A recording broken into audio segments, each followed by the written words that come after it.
All right, gentlemen. We are here for the day. For the day. We have a lot of games scheduled for today.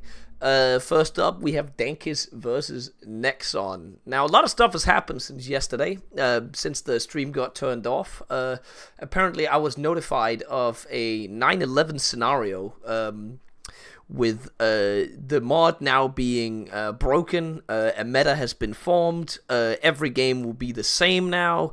Yada yada yada. Basically, the same I was told the day before the tournament, and that meta never became anything.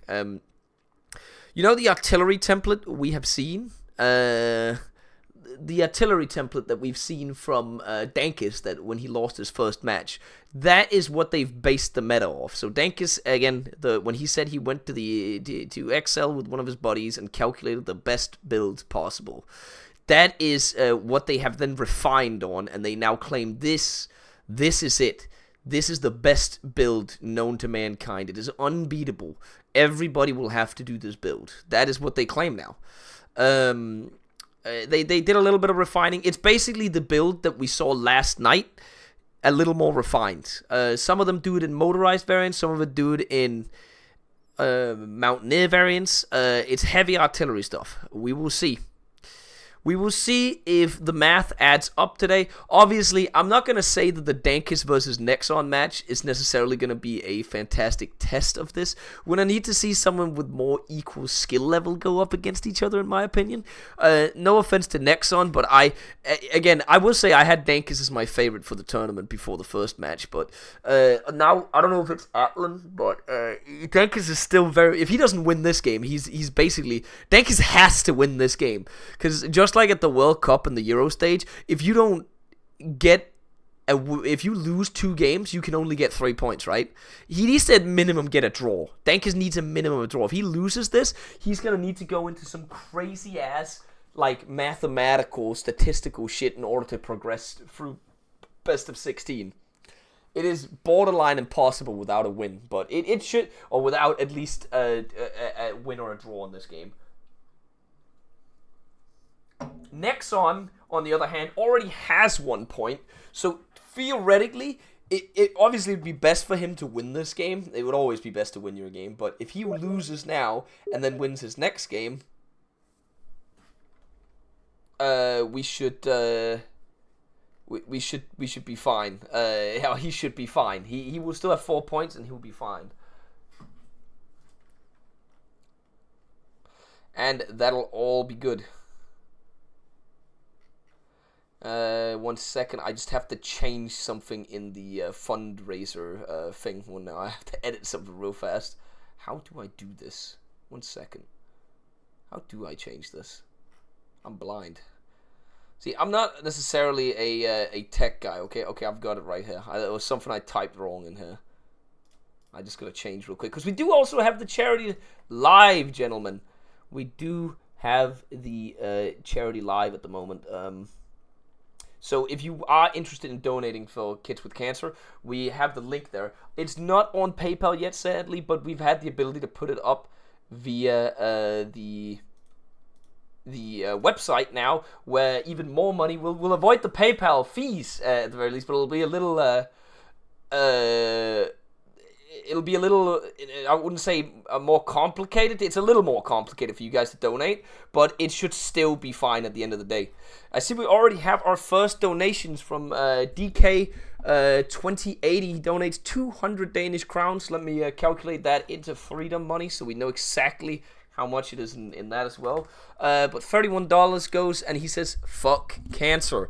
And we are now up to $133 donated already. So that is not bad, guys. Not bad. And we need to keep going.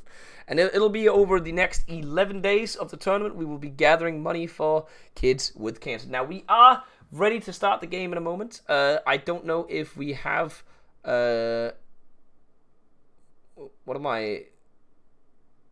What is Monk? Okay, never mind. Monk is sending me messages about something. I have no idea what he's typing to me. I thought I needed to do something. I am gonna go live with the first match here in a second, gentlemen. I think Packer changed it. We'll have one look. I'm not expecting Dankus to stream snipe. He's a good boy, so we're not gonna have the stream snipe today. So what we're gonna do instead is we are gonna just turn this off in a second, and we're gonna start the match. We have both players in the game, ready to go. The first match versus Dankus and Dankus versus Nexon. Again, we will probably have another match afterwards. I am being told the Panda may potentially have internet problems, but if he cannot figure that out, how to fix it, there is a chance we won't get the second match, and if he can't solve the solution at all within a reasonable time, we will have to cancel the match, and Atlan will just get the points. Alright, we are in game now. I'm going to just turn the slideshow off, and we are good to go. I will be checking the donation site between matches if I have time, or whenever there is time. Packer has made some changes, as you can see, to the mod. We now have a timer in the top right here to see when war begins. We have what the hell is this? Is this so we can see the amount of provinces up here? I think that's the amount of victory points or provinces we have up here. I'm not entirely sure with the things. Another change we have had now is once you select a focus, you cannot cancel it. So we can actually look at focuses immediately. Obviously, I need to be a little bit aware, because it's when we unpause we should click at focuses to see who does what and how they do it. I can already say that what Dankus is doing is not 100% according to the meta that I've heard, because I'm assuming Nexon and Dankus are not stream sniping either of them right now. Hopefully they've turned the stream off, otherwise they should do it right now. But as far as I can see on Dankus, this is not the meta, because the meta would normally be... it might still be the meta builds, but the meta that I've been told was the 9/11 scenario was you either go Russia or you go Italy. And he's doing neither of those. So we'll see. What does Nexon do? He is going for Russia. So we are locked in. Both people are locked in. We have no ready ups yet. We will have a look at what goes down. But yeah, as I said, guys, we are live with charity at the moment. And it is basically kids with cancer. We are donating for. We have a huge donation from Lady Ironborn already. $500 already in. That is insane right there. Before we even have the provinces you can't purchase, already a massive donation from Lady Ironborn. I guess we have saved up the money for charity this year if we are dumping that big of a donation. I really appreciate it, Lady Ironborn. That is one hell of a donation to start it off with, so we can get going on that. Massive donation. I'll show some of it as well, because you are able to write messages along with it on the site, and hopefully you have the ability to use your real name if you want to use your real name, but you can use your you can just change the name to a username like Lady Ironborn has done, and DK 2080 has done as well. And you'll see me and Tipper have also done some test donations in there to also show that the site works. And this goes directly to the charity as well. There's only there's not only anything. We avoid the what's it called, the PayPal charges as well. So that's good. Okay, gentlemen, I think we are ready. Both players are ready. Let's hit the unpause button and let's go. We're going into our first match. Lady Ironborn, we'll see if we do price, if we do the thing where you can buy provinces, and if we price it at 500, which was the original idea. I'm not sure what we'll go for yet if we do it. Obviously, I'll allow you to pick a province since you just donated 500, so you'll be able to get one if you want it, if we make that decision. But I haven't 100% decided it yet, but I do appreciate the donation a lot. But yeah, after the first month has passed, or the first focus has passed, we'll do the pause. We'll look at their builds a little bit. Nexon is going into... This is interesting what he's doing. I have no idea what he's planning on here.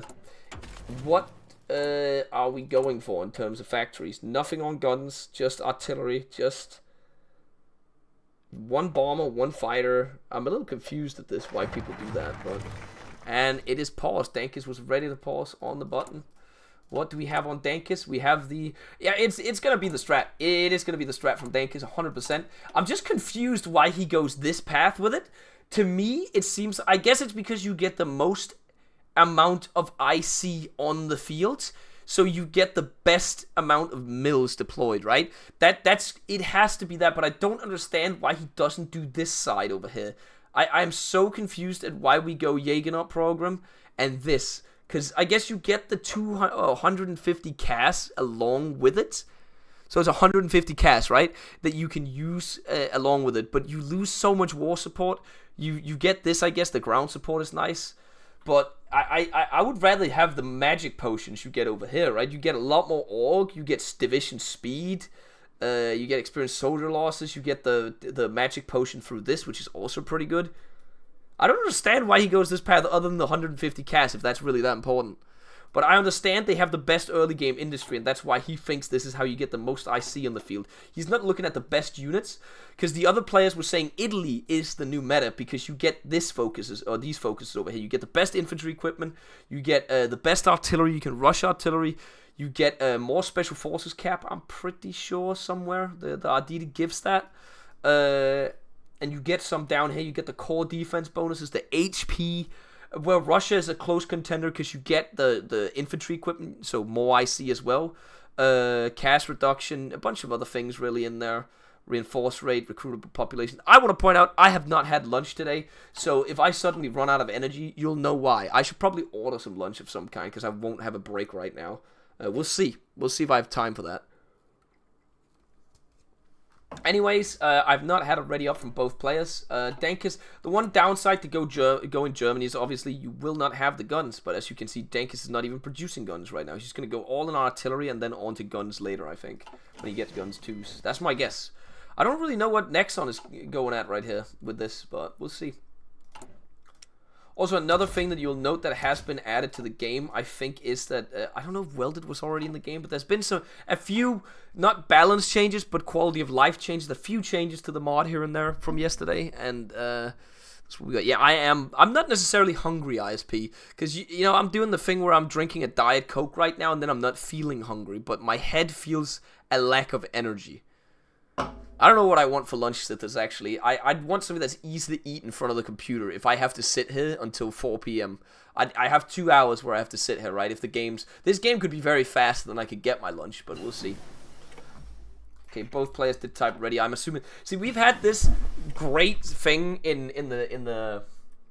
What's it called? In the tournament so far, where both players are sitting in the same channel together right now. Dankus is definitely muted. That's an odd one, and Nexon is muted. Normally the players sit there and are able to talk to each other if they want to talk to each other, and there are some times where they have talked with each other, which is really funny. Dankus has already converted his template, and you add that 118 to just get a little bit of piercing in case there is something, but you see where the strat's going, guys.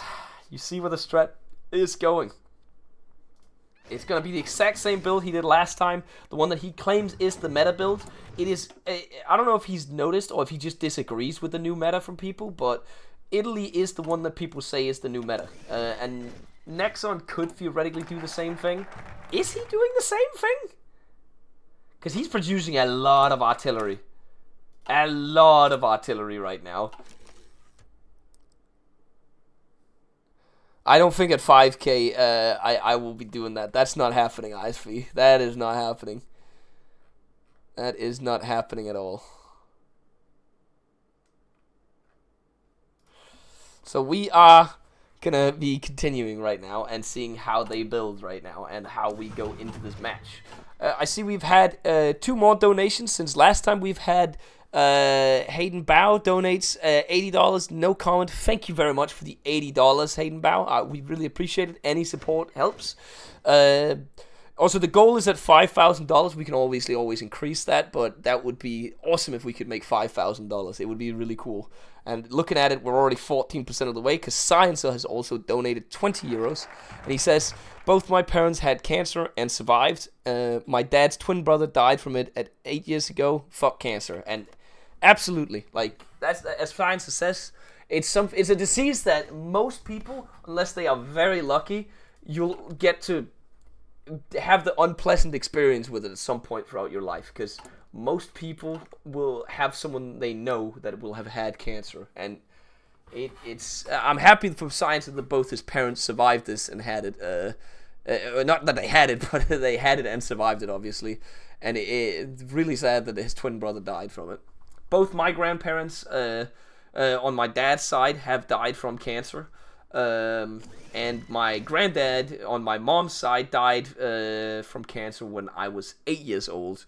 I didn't really understand it at the time as much as I did with the other two grandparents that died on my dad's side. Obviously, I was a child, but it is still crazy to think about that. Everybody should have someone, right? That at some point throughout their life where they will experience this, and that's why we're gathering for it, because it is a disease where you can relate to it in some way or another. So there is. Everybody has it's a noble cause, right? Especially when it's with kids, because kids should not have cancer at all. The kids should not have to worry about that kind of stuff.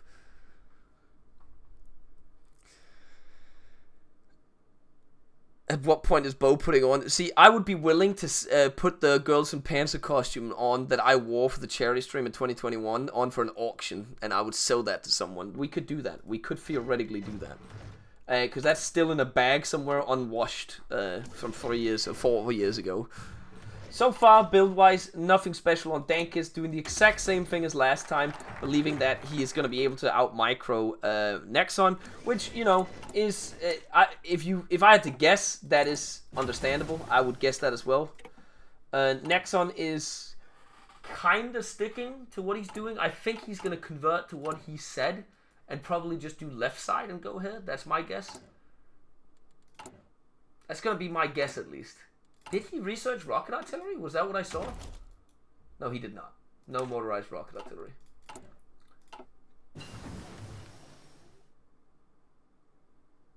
That is a biohazard? Yes, we can. That thing is a biohazard. You should have smelled me after I had that shit on for 24 hours.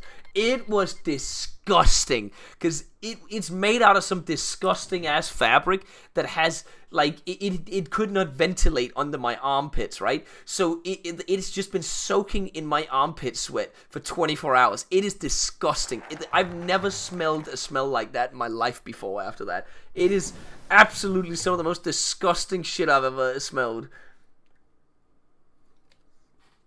It was horrible. It was horrible. Dank is finally going a lot more up on guns. Again, he's going to need it. But again, this is a calculated build from his side. He will get... He also goes total war because he believes he's going to win in 2 months, right? So it's not going to matter to him that he loses the stability or the weekly war support. Has not gone this side yet. The Jaegernaut program, there's no point in it yet for him. I don't know why. I guess it's... I actually don't know why you go this side instead of this side. I need to know his logic behind it. If it's not the CAS. See if Nexon has changed anything up. Still just producing artillery a lot less than Dankus is at the moment. So he's not going to be able to field the same stuff.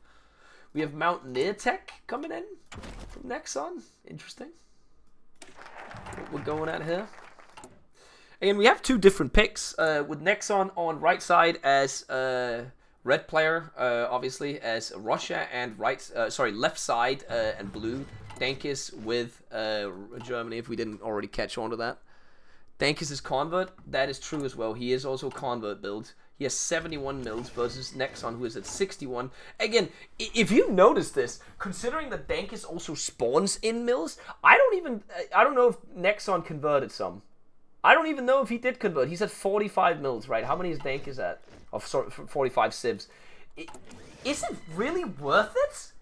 That's what I'm trying to understand here. Is it really worth it to convert?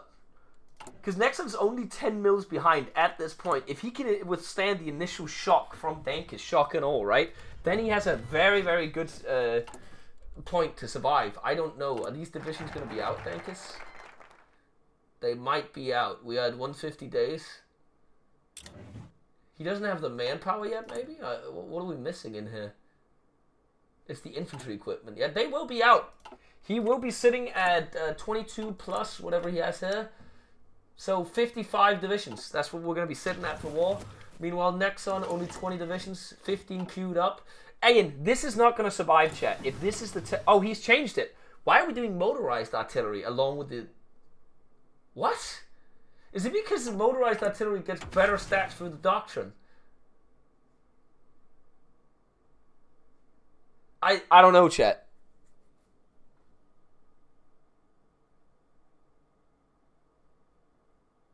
I'm confused right now what we're looking at.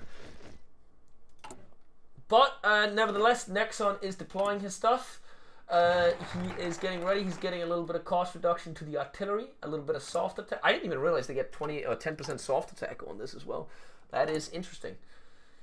They get that. But guns being produced, we don't really have a exact sight on what amount of divs Nexon will get out, but he does get the 10k guns on the field. So that's a lot of ICs, bad guns, but nevertheless he gets them on the field. The Soviets are also one of the nations that gets the best industry techs in the mod at the moment, because they get a bunch of industry bonuses for research. So if we go over here, we should see him being ahead of Dankus. Isn't ahead of Dankus. I'm assuming that's because Dankus has been saving his research slots, where Nexon has not been saving his research slots. Or is he ahead? They're researching the same. 55 days on that one. What is Dankus doing? He is a little ahead. And if Dankus has saved his research slots, that's a lot of time wasted on that.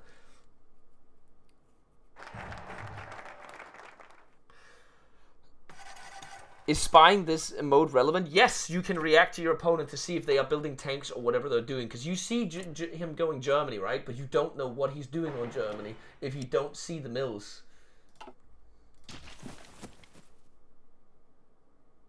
It's also worth it to the point where you can get a little bit of intel advantage, I'm pretty sure. That's what the other guy said. Is you should see intel on both players. Both players do it because it's 5 sibs for 30 days, and it's just, why not? Anyways, first match coming up here in a second. It's going to start, not in a second, in a couple minutes.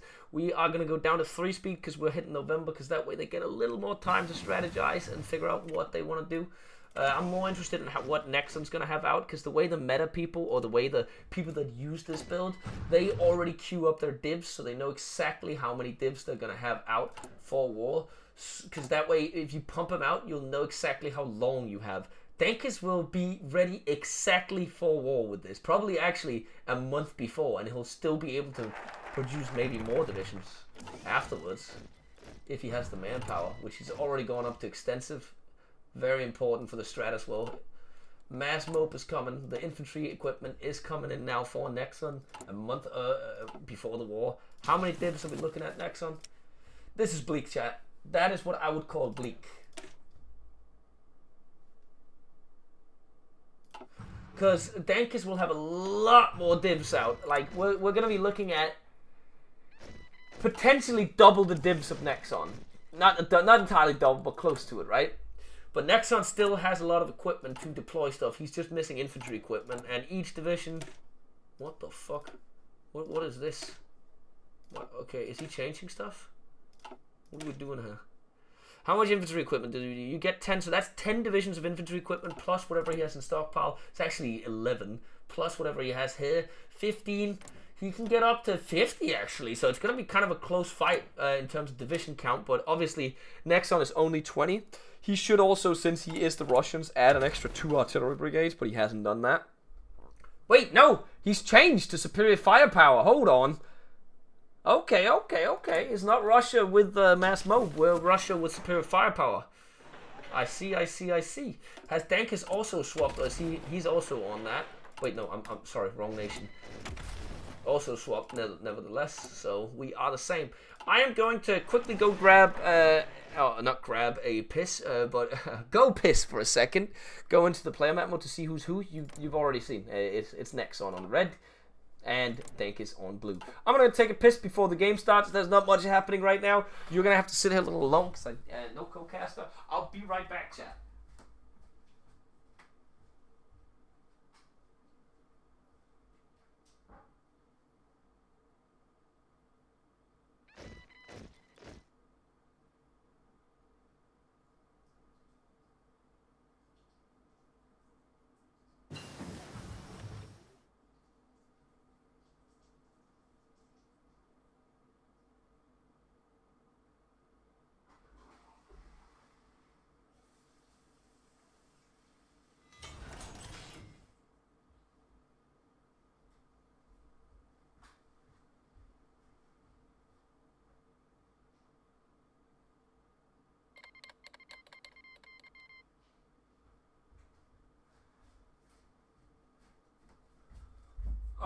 I am back. We have a month until war. Let's see anything new going in. Again, with a lot of artillery in their units, this is what I figured out while testing yesterday. I've never played around with the new doctrine system. The more units you have or brigades of you have on the field that uses the type of unit that or the type of doctrine it is, the faster this will move down. That are training. So that's why both of them will have a huge doctrine advantage, because they're just spamming their artillery, right? I noticed that. I was trying out a militia doctrine yesterday, and it was actually really, really fun. Oh, it wasn't a regular doctrine. I looked at this in here to see if I could find some deep tech, and the irregular doctrine actually seems like a viable thing if you just want to have shitters along tanks or something like that. What is Dankus' divisions made up of? It is the same template as last time. The one that the people have coined the meta template. He's got 10 more units in production. Currently 55 fielded. So maybe potentially looking at 65 for war. About 10-20 days into war, he'll have 65. And Nexon will be sitting at 36 plus... Oh, okay. He's actually... going for that one. He's gonna do a combination, so he's gonna have 11 of the fast movers. This is the new meta template that I was pinged with a 9/11 of this yesterday. I think he used kind of something like this in his last game as well, but this is the new meta template. Allegedly, this is the new meta, and these will be the fast movers, and then he'll have the other ones which will just be slow, I guess. And they'll just be there to hold the line. They actually have a decent amount of soft attack as well. And they have more org than Dankus's. This one does not have org. But it'll probably be about... This is what Dankus's units will look like probably. And this is what Nexon's units will look like probably. War is coming. Let's just have a look just to make sure that Dankus's units... Sorry, wrong template. See here. 306. They actually have less stats than the motorized ones. Is that a thing? The stats on the motorized doctrine is better? Or is it because flying batteries 10%? I'm confused here. 10% versus, or is motorized artillery just better? If I changed it to motorized, no, it gets more breakthrough. But is it the stats on the doctrine that changes it? It's also 10%. Confused.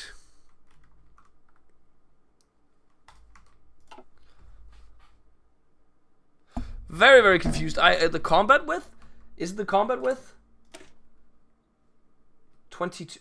That's not real. Why is this not? Oh, it's 22. Why? There's no way that's 22 combat width, right?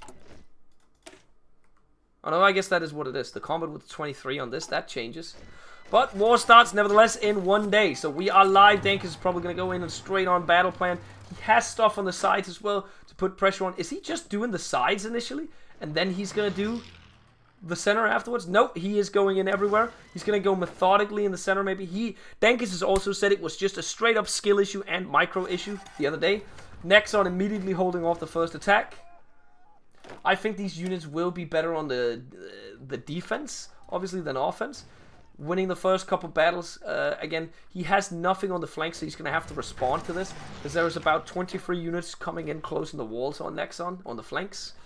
That's going to be a response. This could be a fast match, because Nexon and Dankus, in terms of what I would call skill level on them, it would be pretty huge. We've got the quick move coming in. This happened against Dankus last time as well. Nexon did this last time. Can he get an advantage? Nexon chooses to go down instead of up. Will he be able to get another one? He needs to just take the next tile. Will he be able to make it? One tile out.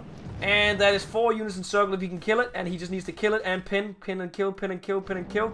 He's going to be able to move out if he doesn't. Sadly, not enough org or stats to do it. It does show how the fast movers are really important.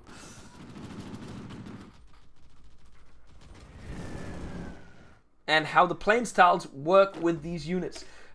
One of the strats that has currently been formulated as the complete and destructive meta of the mod is you only build this unit. You build 60 of these units for war and you just overwhelm your opponent with speed and sheer soft attack.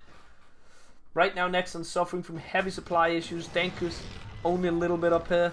Again, there is no response for the sides at the moment from Nexon. Could field probably an extra couple divisions. Do we have the motorized? We do not have the motorized to field them, but we could field probably an extra, my guess would be 5-6 divisions, which could potentially be set down in the mountains here, so Dankus just doesn't get them for free. No response so far. I'm very confused at why we're not responding in the terrain that you have. Here comes the response. Not setting up in the mountains, which is a little weird. Also, heavily overstacking tiles. Again, Dankus should have the hands on Nexon and the build on Nexon, because Dankus is a spreadsheet gamer and he has hands. It's more adaptability I would give Nexon if he makes it past. Let's say Nexon makes it past the first half year. At that point, I'd be starting to maybe tilt it towards Nexon's favor. But before that, very skeptical, gentlemen. Very, very skeptical on the match. Or not skeptical, but very a Doomer mode for Nexon, if anything. He has moved those 5 units up, counterattacking. If he is fast, he could potentially make a big maneuver up here. His units are going to be much faster, but he's going to need the initiative to succeed with it. I don't know if Dankus is just if the plan is to just go in, snipe the terrain, and then just sit there, and then we just sit on the industry, right? Because you seize that extra industry. He's going to scale build, as you can see. He's converted everything. A lot of stuff has been blown up. Nexon blew up literally everything. So the supplies are damaged in both lanes, I'm assuming, and the center. Yeah. So supplies will be tricky to put a lot of units in there, at least. Every units on each side are kind of... Nope, he's advancing from the south. Gonna be able to do a quick pocket over here in a second, or link up the fronts, which is gonna be dangerous for Nexon. You need to kind of prevent that as soon as possible. An encirclement from Nexon. 2 units pocketed. Not gonna be able to kill them. Maybe, potentially. 1 kill. 2 kills. 2 kills coming in. The only person to lose units so far is Dankus, ladies and gentlemen. Has he got anything to replace it in Q? Nothing in Q to replace it. Actually down on infantry equipment. 2 kills. If Nexon is fast and moves in quickly, did not do that right there. He might be able to unencircle them and do something. If he lines up his units, moving down south immediately to try and counter. Dankus also pulling back in the north after a quick scare. Will Nexon lose that 1 unit? Dankus has not clicked it yet. Probably waiting for the encirclement. There it is, 1 unit going from Nexon, maybe potentially 7 units going from Nexon, unless he makes it into that tile. Doesn't look like he's going to be able to make it in there. Looks like he's kind of getting out-handsed right now. That was 7 units going. That's going to be really rough for Nexon. Really, really rough. He's going to need a big one on him in order to put the pressure back on. If I was Dankus, I would be moving, back down to the consolidated front line. He knows he outnumbers him now massively. 7 units going is going to be really, really tough. He's back in his game again. He's no longer sick. He has refined the build. If Nexon is fast here, he can get 5 units. And he does have his fast-moving units. He's going to need to click those immediately. Full power in Nexon. You got to click him. 5 units going. Can we get him? Nope. Doesn't make it in there beforehand. Very, very sad. That could have been a huge play back in the game from Nexon, but still looking at 63 units versus 44. Again, Dankus should not throw this if he consolidates his front line. It's all up to Nexon. Obviously can put more stuff out, but at the moment it looks pretty bleak. Not enough trucks to continue with his build. Stalemate in 674 days, as we're looking at right now. That's all we can say. So we have a little time. We have a little time left. we got a long time. Nice new graphics we got added to the mod. The motorized units are currently being pushed. Is he battle planning? Is that what? No. What are we doing? Are we baiting here, Dankus, or what are we doing? And these units should be super fast if they are equipped compared to Dankus' units, so they have the speed advantage. Why aren't we just going in there right now? Dankus is sniping the hub. What are we cooking, Dankus? What the fuck was that? What was that? Dankus?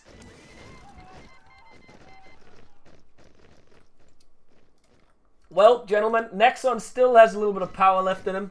59 units. Any unit he kills will make this harder for Dankus, obviously, and easier for himself, as the number will get closer to each other. That was bleak. Honestly, if he's your GOAT, chat, your GOAT has definitely fallen off. You can see he hasn't played Hoi for. Again, he was offline, not playing Hoi for about a month or two, I think, for one point. So that's definitely something going on there. Maybe quick encirclement from Nexon here. If he gets that, Tal moves into the next one. They are, again, as we talked about, very fast. Moves it. No, whoa, falling back. Could go for it. Could go for it from the other side. Will he go for it from the other side? Go, Nexon! What are we doing? Doesn't go for it. Could have gotten about 8 units there. They were already getting DR. Could have gotten killed. Now he has to fall back, make sure his infantry doesn't die here. Looking pretty bleak. No counter click from him. He's got to click these guys. Goes in. If he moved in like that, that would potentially be something, but he has to click him with his own units. Could go in now. Dankus is going very heavily in. Gonna lose 4 units instead. Goes in now with the good units. He needs to consolidate his units. That's the way you defeat this thing. You can't be in multiple places at once. But obviously he also has to defend his capital, because otherwise the GG will be coming soon. We are past the date where this would be the earliest and fastest loss we are at, gentlemen. Still looking okay at the moment.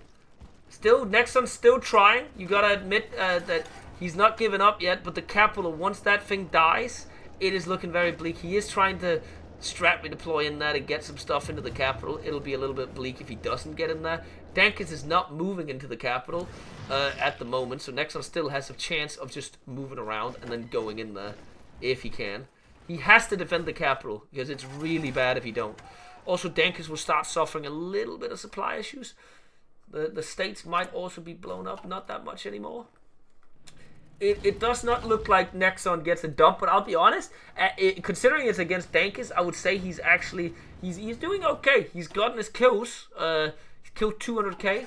This is way better than what I expected. Could go for a big one if he's lucky.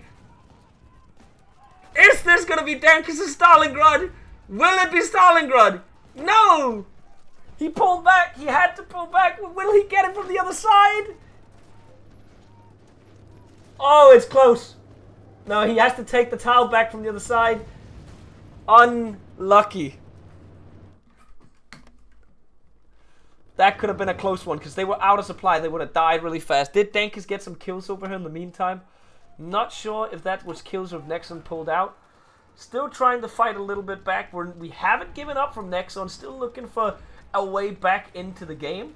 And if he gets a couple kills here and there, if he gets this one, for instance, attacks from both sides with his units, gets a quick one, 5 units could get killed here, moves in from this tile, will he make it? And then he has to click it from all sides at the same time to try and kill it as quickly as possible.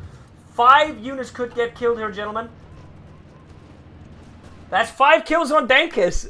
Our Nexon boy still has a fight in him. 63 units on Dankus. He has been putting out more units, while Nexon is not putting out more units. I think he's a little bit overwhelmed in terms of the micro, which I would be as well against Dankus, obviously. But there is something coming back here. If Nexon got a little bit extra trucks out, he could probably field another 5 of his units, maybe more even. How much equipment are we looking at here? What are we looking at? 800. He could almost field 4. Maybe 10 of these, close to, not 10, that would be 8,000 equipment, but how much artillery were we looking at, 3k? Hold on, calculation, if he had the trucks. He could field 10 of them if he had the trucks. Almost, he's at 6,000 guns, so like 8 is my guess. Oh, going for another one, might get encircled himself here, but these guys won't die because he's moving in from the other tile unless Dankus pins. Can they die before he makes it in? Come on. Come on, Nexon. They have to retreat. They get overrun if he doesn't make it in there. Oh, it's going to be close. Oh, that was close. That was huge. That was like an hour or two right there. He could have lost 4 extra divisions. Nexon also doing a kind of a counterplay over here to snipe some industry and just... I can respect this. I respect this a lot. Counterplay over there. With that, just trying to get some hands off of Dankus with that. Obviously, this one is out of fuel now, so he's kind of problematic with it. But sniping industry off of him is very, very nice. I like to see that. He sends one unit over to just see. It would have been smart if he followed the railway, in my opinion, because that way we would have continued to have fuel. But it's whatever. Dankus won't. It won't be the biggest problem, but it forces micro off of Dankus. If there's still plenty of opportunities for Nexon right now. He is not dead yet. It is entirely possible to roach, and this you gotta admit, at least against, if this is considered the meta builds. Oh my god, Dank is preparing another wave of 21 units, while Nexon has yet to prepare a single unit since the war started. He is on army training, which I don't understand why we are on army training. We're not training anything. We have plenty of manpower. I'll be honest. A lot of people can talk a lot of shit, right? But I will say Nexon is actually doing relatively well against Dankus right now. The casualty-wise, it's fine. It's against a meta strat. I will say Nexon's doing fine in this match right now. It's gotta give him that. He's doing these constant encirclements, killing shit. Dankus is looking away probably right now, so he's going in for a kill right here. Really smart staying in the urban tile as well, because that's harder for Dankus to attack. That's another 4 units going right there. Getting those constant kills on him is what's gonna get him the advantage right here. He's might gonna get overrun here potentially. Nope, makes it out of there. Doesn't lose a single unit, gentlemen. Kills 4. He actually has the casualty advantage right now. But again, Dankus has the macro ability to just continuously pump out units. He lost extra 4 units, has 70 units out now on Dankus. Up to service by requirement. We're just trying to get that dub as quickly as possible. This would kill him if this turned into a long game, by the way. If Nexon can somehow keep this up, it would kill him. But Nexon not being able to deploy anything really hurts him. He's actually getting a stockpile of motorized now, and I don't know. I don't know what we should be looking at here. This is, you gotta give Nexon credit for what he's doing. Again, Dankus is actually, in our games, banned from playing major nations, because unless somebody allows it, the opponent of him allows it, because he's considered too good to do it, right? So, Nexon being able to fight this well against Dankus, you gotta at least hand that to him. Against a game where... In a game where Dankus also allegedly has the most optimal IC efficient build through the Excel spreadsheet. So there is that to it as well. So, here we go, gentlemen. Let's see what we can get going with this. And how far we can get going. How long Nexon can survive. And if he has queued up 8 new divisions. And these are... I'm confused. What's the difference? Am I being stupid here?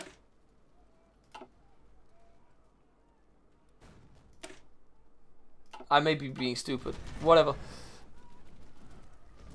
Maybe he had an intent. Oh, he is going for a big one, because as you can see right here, it's not a lot of tiles you have to take in order to potentially get the encirclement over there on him. But again, it seems like these divisions are really good on offense, but not on defense. Like, all of these units have... They can't defend and hold their own. Dankus is closing the walls on Nexon. As I've said multiple times in the past, if Nexon loses the tiles around him, that's where it becomes unsustainable. When the north falls, I would say when red upper falls, it's pretty much over at that point, because you can't connect to this hub, and... You need to hold one, either lower or upper, in order to make the roach work. Preferably both. I think we're looking at a Dankus win in a few minutes. Although, like I will say, Nexon has definitely held his own. The strat just seemed too powerful. You need to find a solution to kill whatever they're doing before they can get the to maximum power. There is a strat coming in, or a little attack here. Not enough. Capital is being assaulted. The urban tiles are slowly falling.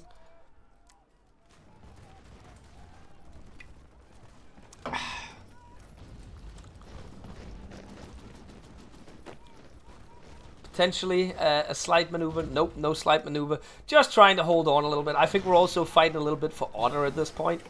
There is that to it as well, guys. But as I mentioned as well, Nexon is not nowhere nearly in a bad position as Dankus is if he loses the game, because Dankus, if he lost the game, would have 0 points. When Nexon loses, has 1 point, plus the goal advantage, if we can say that. So Nexon just needs to win his next game, and he should be able to progress to the next round. Should be able to. Big important. It depends on how other games go, obviously, but there is a high chance of him going on to the next round. And we'll look a lot more into that once. I think once this round is over, this is the first official game of the second round of the league phase, because this is the first game where people have already played a game, the second game. So we'll be looking at what potential theoretical possibilities there are of people progressing to the next stage. We'll look into that. We could even, if somebody wants to calculate statistics and stuff like that, you can start doing that too. But we'll be able to do that after, if not today, tomorrow potentially. We will already be able to start doing it tomorrow, because then you can look at potential not counters, but potential opportunities for people to beat someone in order to progress through the tournament. Casters look at map? What do you want me to look at? There is nothing you can do. This was not a move in the north, chat. It was not a move in the north. I guess he may have killed some divs, but it was not really... He's literally locked his capital. He keeps trying to open it up a little bit, but it's bleak, guys.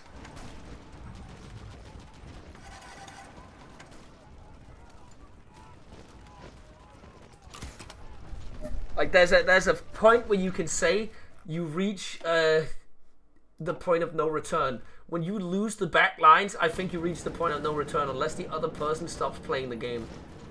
Nexon desperately trying to attack out, just doing whatever he can. Again, this is Nexon versus Dankus. I was expecting potentially the fastest win so far, because again, the skill difference in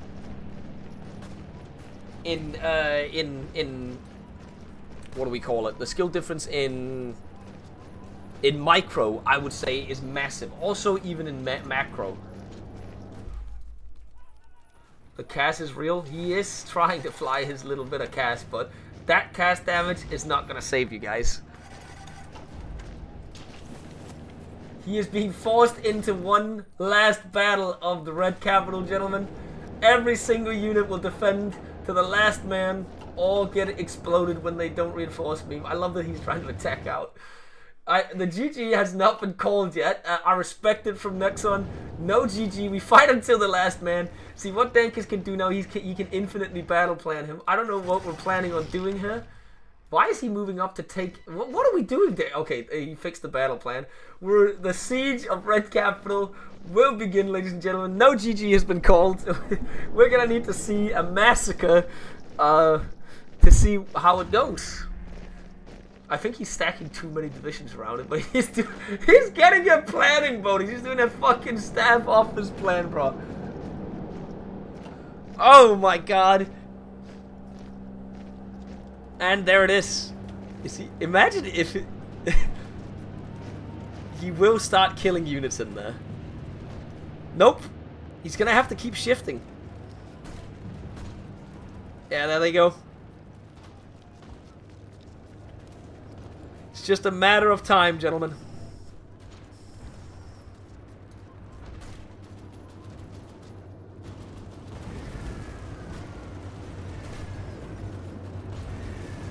I love there's no GG being called. Okay, and there it goes. It's over.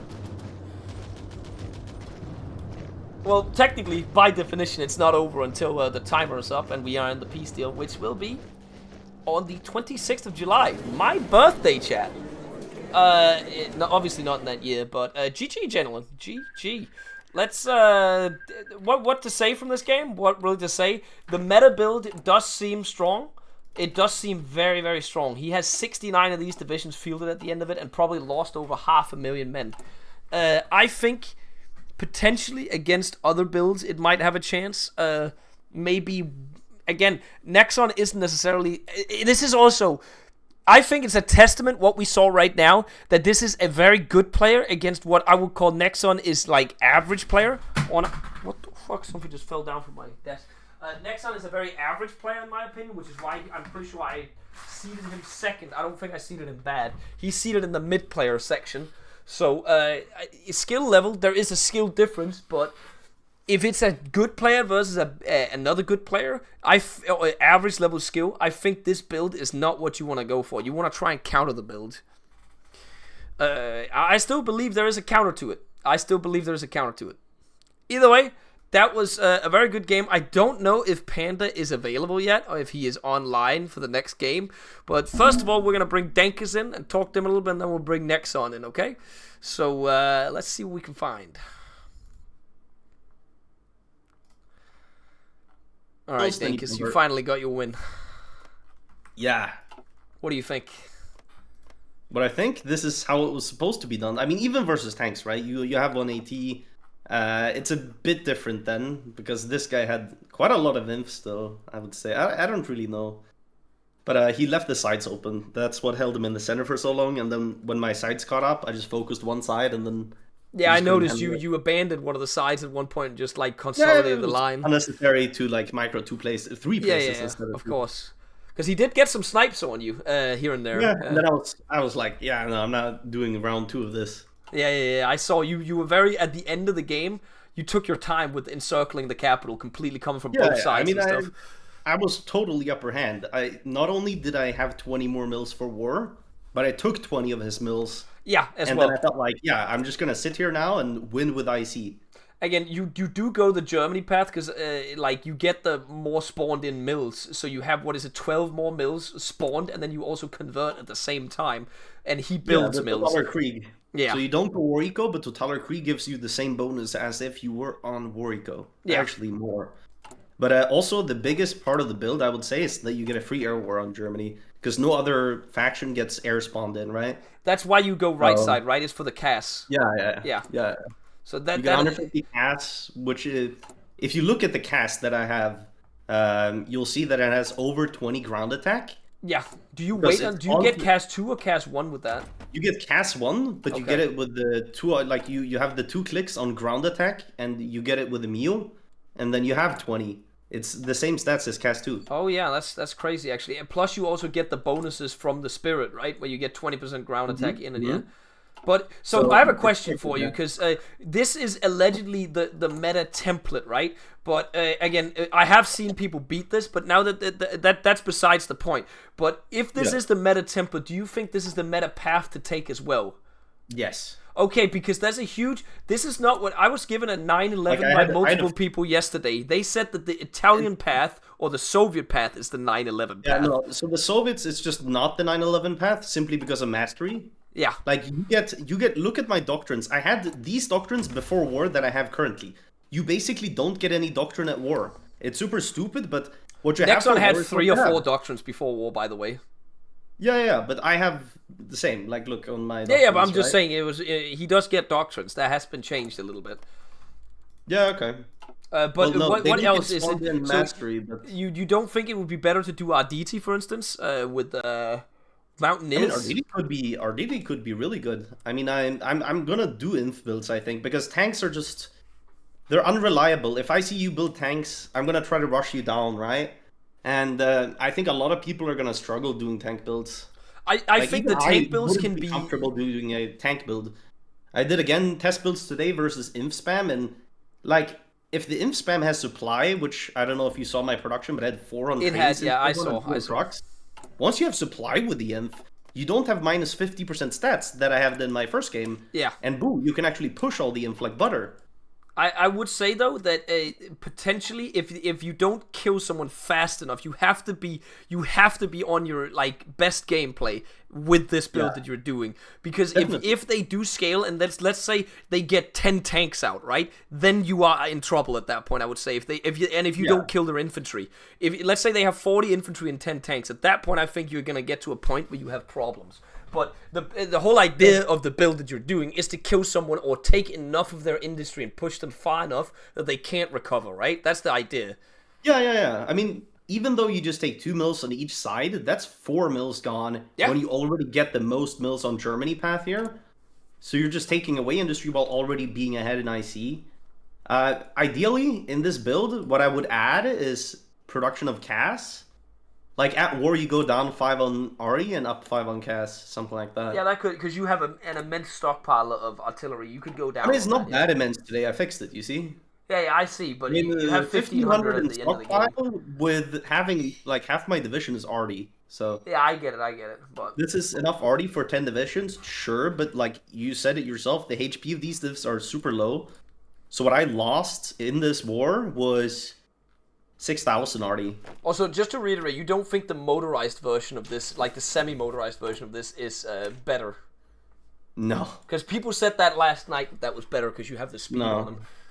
Yeah, you need fuel, and also, I forgot to do it, but Germany has, like, if you go on CAS and you just start logi striking, even in core territory, you don't have supply. Like, so, I mean, it can get really terrible.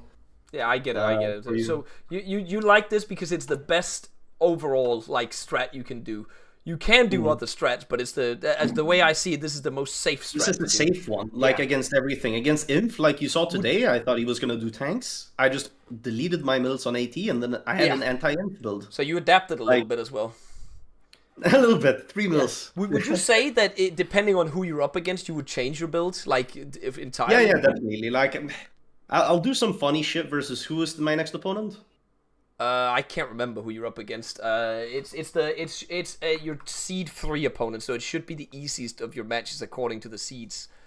Right, I'll do some funny shit. But would you if you wanted to go up against Atlan, would you do this build again, or would you do something different? I would beat Atlan if I had replayed that game. Okay, so you would do this build again.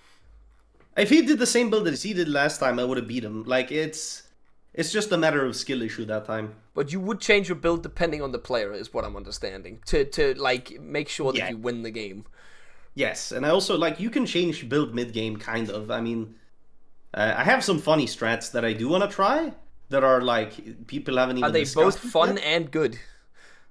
They're, like, anti-fun and really good. Okay, good to hear. All right, I'm looking forward to that, Dankus. Your next game is against Greyshot, and I'm pretty sure when I just looked at it. I think it's on Friday, is it? Or hold on. Yeah, it's on. No, it's not Friday. Is it Saturday? Where is this? I literally just what?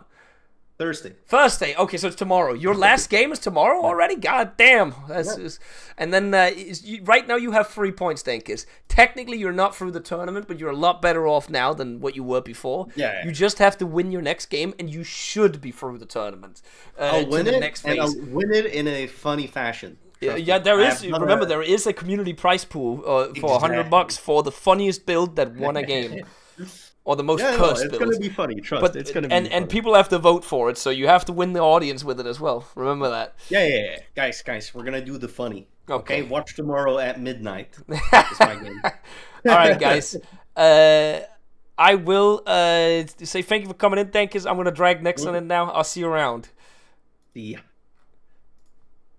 Nexon. All right, Nexon, that was a game. How you doing? Better, but also worse. What do you mean by that? I got psyoped by my consciousness and by other people that Dankus wouldn't go Germany. I thought I was facing the Panda 2.0 on Italy. So I didn't build heavy A. I should have built heavy A today. Do you think the CAS had a lot of effect on you? Yeah. Obviously, there's some things, like the sides, I didn't concentrate that much on them.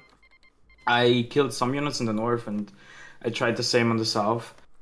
I could have probably gotten away with more shit if I had heavy A, but to be fair, Yeah, 'cause you got a lot of pockets on him. I count at least like 4 or 5 big pockets, like 5 divisions here and there. You both had the same amount of casualties if we don't count the final encirclement, obviously, in your capital. But then you were pretty much both at, like, I looked at one point, you were both at 500,000 casualties, so you did hold your own against him, I would say. But it's just, I don't know, there was a point where I was looking at your stockpile where I counted you could deploy 8 extra divisions, but you were just lacking motorized or something, and that could have potentially been a huge advantage for you, because the one thing I noticed was every time you killed something from Dankus, he could replace it. When he killed something from you, you couldn't replace it, so there was some macro stuff that could have been better on your side, but otherwise, hands-wise, it looked like you were kind of, like, compared to, we know Dankus is a good player, right, on the server. We don't even allow him on major nations most games. So I would say, did you, from thinking about that, do you think you did better than you had expected against him? Oh, definitely.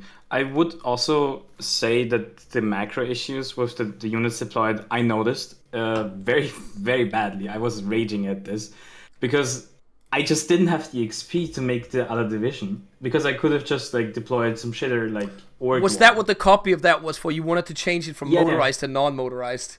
Yeah. I genuinely wanted to do an org wall or anything to hold the sides. You could have fielded it immediately with that, in that way, so that would have been that could have potentially changed something, because it would have been more units fielded, right? So yeah. All right, that's true. Otherwise, I would say a very relatively well played game considering who you were up against. At a moment, I was like, oh, he's gonna maybe die really fast, and then you actually held your own. You also made Dankus that I liked the snake maneuver you did in the north as well. That was kind of funny. You did make Dankus micro. Yeah. Yeah, I think you got an encirclement because of it. I think so. Also, could you throw me a save? I didn't take one. Oh, I'll take a save from the game. Yeah, I send it to you. Thank you. Also, your next game is on Friday against Banana. Right now, you have 1 point from your draw yesterday. Yes. The way it works, Nexon, you pretty much have to win that game. Unless there's something crazy that happens, obviously. Like, I don't know. I don't know. You pretty much have to win it, because if he doesn't have a point yet. So if you win that, a draw could technically also put you above him if he loses. He's gonna play against Atlan, I'm pretty sure, in his next game, if I look correctly. So no. Wait, who is he playing against? Isn't it Atlan? Hold on, I gotta find. It is Atlan, I think. Yeah, Banana versus Atlan, and most people would expect Atlan to win that game, because Atlan he beat Dankus, right? So if Atlan wins that, then Banana has 0 points. He will have to win against both. You will have to win that game to even have a chance. So that's an all or nothing game essentially, because he won't, unless he gets a draw against Atlan, he will also have to win against you. So that'll be an interesting game, I think. Do you think you can beat him? I wouldn't say I want to underestimate him, but I'm more confident than against Dankus, definitely. I respect that opinion, but never underestimate your opponent, obviously, because he's also a new guy, right? And not a lot of people know him. He could be the most meta guy that just like was playing his cards wrong or something. You know? Yeah, literally. So we'll see. But that's on Saturday. It's close to midnight, 11 to midnight-ish, depending on... Is it Saturday now? Sorry, Friday. I'm stupid. It's scheduled for Friday, and it's scheduled for 11 p.m. If unless we are done with the other games and Banana is ready. That's what it says in the schedule, because he is scheduled for 11 p.m. games only and forward due to job, I think. So it is what it is. Thank you for playing Nexon. Do you still think it's fun to play? Oh yeah, it is definitely fun if I ever get an opponent that is not absolutely meta. Hey, Panda wasn't absolutely meta, so no, he is only macro-wise absolutely meta. Okay, he knows the builds. All right, but thanks for coming in, Nexon. I'll see you in the next game then. All right, gentlemen, that was it for that game. We might potentially have one more game coming up. I'm not entirely sure if this is the case anymore, because I am hearing reports that we have internet issues right now from both players, in fact. Atlan says he has internet issues right now. Panda says he has internet issues. He says he will have it fixed potentially within 30 minutes. I don't know if either of them will have it fixed right now. There is one match. We could potentially move it if either of them fixes their internet issue, they can either try and move their game, because we do have theoretically a spot either on. We could throw one game in either on Friday or on Saturday, or Saturday or Sunday. A game could technically be thrown in if this doesn't. Otherwise, it'll have to be. We'll have to have them play at a completely other time whenever we can find time for them to, because we need one of them to be able to play. But if whoever can show up for the game would get the dub at that point. I can play on the hotspot in worst case. Panda, it depends if you wanna play on the hotspot, and then if that's the case, or if you wanna just say try and reschedule with Atlan if both of you have problems. Panda currently, I don't know if Atlan's aware of this. Panda currently has issues too. He says maybe fixed in 30 minutes. Also, while we are currently not in a game at the moment, the game is over. Again, we are running a charity as well, gentlemen. ! Charity in the chat.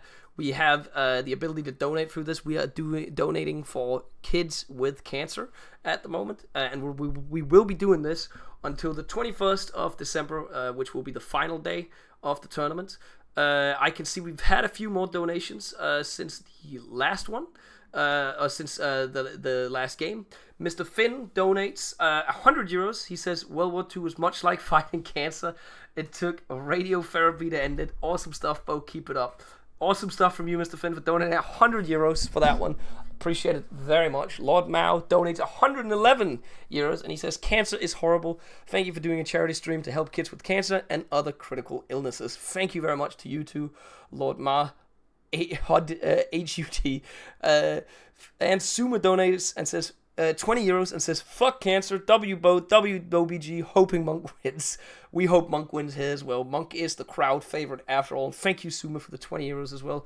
I appreciate it a lot, man, for the support as well. So we are now up to $1,000 donated already, 20% towards the $5,000 goal, which is what I was hoping we could at least get towards. Already a big part of the way. I don't know if we could. So yeah, if more people want to donate, ! Charity in the chat, you see there. If you want to read about this kind of charity, you can also go on the website. It is in English, so you can go around looking at everything in there and see how it's going about in there if you want to look at it. I'm not sure I can say more. You can just read about the charity if you want to. There's plenty of stuff to read about in there if we want to get that stuff going. Or if you want to know more about it and know more about the administration part of the charity. Anyways, for this tournament, I'm trying to figure out, I'm aware, Atlan is aware of the internet issues. Do we put the stream on halt here for like half an hour to an hour and just put it on a pause screen and say next game potentially in an hour?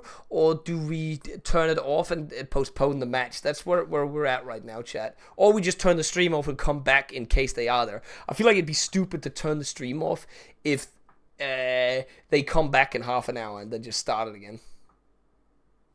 Maybe add a banner on the stream to make the charity more visible. We could put it in the...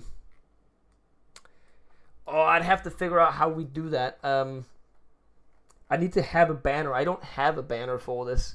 I need to know what to do with this. I'm not entirely sure which one to do with it.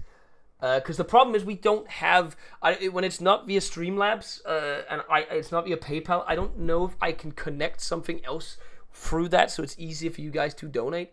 You can click the button, the donate button, that's also linked with it, or you can click the link in chat as well. But leave the stream on, just chill, do some fun theory crafting for counters for metaforming. I'll leave the stream on and take a short break and figure out some lunch potentially, chat. But no, I don't even know if I have time for lunch now because I have to eat dinner with my girlfriend between 5 p.m. and 7 p.m. as well. It's going to be a little bit rough. I also have to look through a video from Braun as well at one point, so we can get that posted in the announcement. The YouTube channel has to be made. It kind of fucks up with the schedule if we can't get this game running. But it really depends. I don't know if Panda typed in chat what he'd want. What did he say? I can play on hotspot. Did he type anything else? Because I would kind of leave it up to the player in the match. That if my cat just brought me her stick with a mouse on it. I don't know. I would kind of leave it up to the player that is there and decide if they want the win. If the other player can't be there for the scheduled time now that the tournament is actually running. But if you want to be fair play and try and reschedule, we can reschedule. That's how I want to do it. I would ask the other player, are you okay with rescheduling? Or not okay. I would ask the player that is there, do you want to reschedule or do you want the 3 points for free? That's how it would have to be.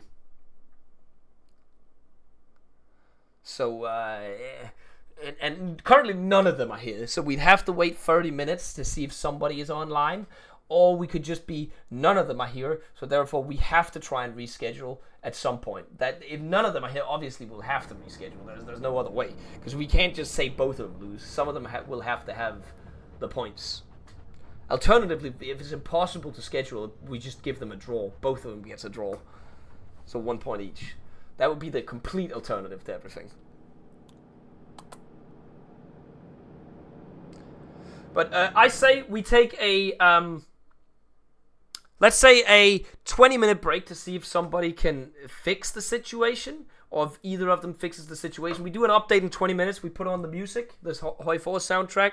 We keep the shit going on in the background, and we'll just leave that off, because that way I'll also have the ability to make the decision if I leave or not after that.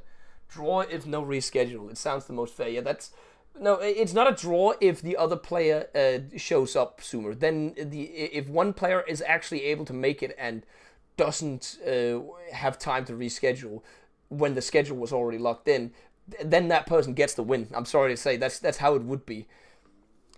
But if it's both of them, if none of them can make it, then we get it. Can I get the autosave? You have some. I'll upload it next one. I'll get to you after when we turn this on. But that's what we'll run with. Okay. Thanks for watching that first game. Next game, if you're listening right now, we'll come back with an update in about 20 minutes to see what it's like. We'll schedule it for 15:30 at the moment. The latest start time I will have it start at would be at 4 p.m. That would be the absolute latest start time we can run with. But we'll see. We'll see what the status is when we get back. We're going to throw the slideshow up. I got to see if this has been updated, actually. Hold on. We'll do the charity donation thing as well. We'll put that in as one of the slideshows as well, actually. 1 second. I'll keep this going. I'll update the slideshow. I'm going to turn it on. You'll see the updated stuff. I will see you boys for stuff in 20 minutes. I'll do some admin in the background here.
Gentlemen, jump scare. I am back. I had a call with my dad. I needed to do some stuff. I said the game would probably start at 15:30 or 1600s. If they were there, and I've been told that we are go. I could read the chat. If Adam doesn't have his internet back and forth, we'd go for the draw. We can't make the schedule work. We can confirm. And then Atlan said my internet is back. I can play in 10 minutes. Both people are ready to play. Are we good?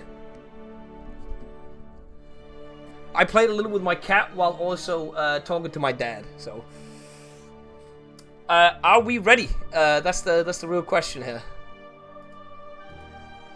Are both players ready?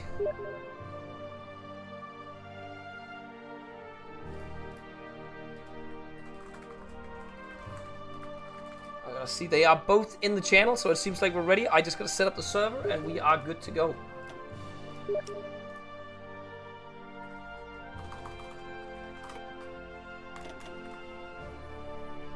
We will send the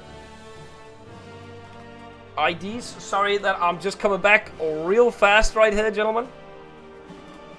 He says he can play in 10 minutes, and that was 14 minutes ago, so I'm assuming he is ready. Any co-host this time? I do have Thomas sitting below. I don't know if he is interested in doing that.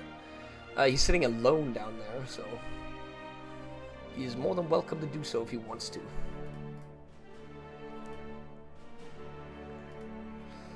And judging from the donation page, we have had an anonymous user say donated $100 saying "fuck cancer." Also, if you're renaming VPs, can you please name one at Capture Build?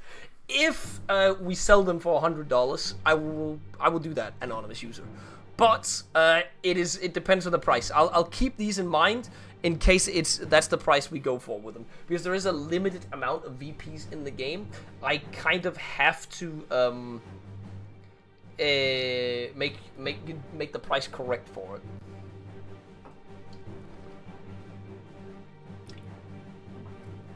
So this is Atlan versus Panda. Panda has 1 point. Technically, it's not entirely over for him if he loses today's game. So he just needs to win the next one, and then potentially he can go through. We're still going into some mathematical stuff and potentials. Either or, both players could really use the win today. But we're going into a lot of theoretical stuff and a lot of analyzing, depending on how the day goes today, because we have a lot of second games today. Hellcatty, thank you for the 31 as well. What is this? Oh, SP, I swear to God. Alright, just missing Atlan in the game and a potential co-host. It looks like Thomas is ready to join for it as well, so we'll get Thomas in there. He is ready for these early games, I assume, because he is at home at the moment. Had a long conversation with my dad for 20 minutes there, chat. I'm sorry it took so long, but I hadn't talked to him for a while. It was about Christmas shopping and a bunch of other things. But we have one more game coming up. Atlan versus Panda. Both people, in my assumption, will probably do the same build, as both people have the theory that this is the best build. But if both people use the same build, chat, how does that happen? How does that change anything? We have yet to see anybody have the exact same build up against each other. Because in my idea, if you are a player that you think that your opponent is better than you need to adapt the build. If you use the same build as your opponents that you think is better than you need to change something. You need to change something in the build that could potentially give you the edge. Because if it just comes down to hands, it's just whoever has the best hands if the builds are identical, right?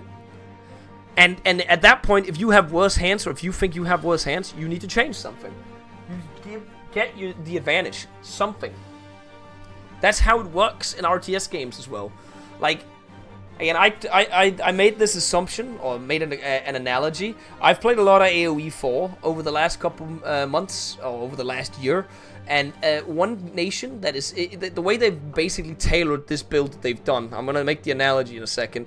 They call this build that they have on the nations now, with the artillery divs, the most optimal and IC efficient and easy build there is. I compare it to France in AoE 4. All you got to do You gotta get a little bit of wood for your stables and stuff like that. But after that, all you gotta do is put all your villagers on golden food, right? Because then you can just spam cavalry and you can annoy your opponent. They have really strong cavalry. Not the strongest in the game as far as I know, but they have self-healing cavalry. They go in there, you can annoy your opponent, you can... And if you amass enough of it, there's no chance. But if your opponent knows and expects you to play like this, I like to go up against a France player in AoE 4 because I just spam spearmen and crossbowmen. I completely counter him. I don't even have to micro at that point. I just gotta make sure that I play relatively defensively, or B, go on the offense and harass the harasser. That can also sometimes work. But just get to age 3, get some crossbowmen out, get some spearmen out. What does he do then? If he doesn't change anything in his build, which a lot of the people who follow build orders, they've just copied a build order, right? If you're not the inventor of the build, you're just stealing from someone else and you don't have any ingenuity in it. You're just using what works. You don't have any way of adapting it because you don't have that skill to adapt. And that's what somebody just has to come up with the adaptability in this game to counter that strat. Just like when you go up against a France player in AoE 4 and just expect them to not know how to adapt, and then you fight that way. Just expect them to just do that. And that's exactly how I would play it. Nova though, the match has not happened yet. We're in the lobby at the moment waiting for Atlan, and we're waiting for Thomas to join. Let's see if I have any problems.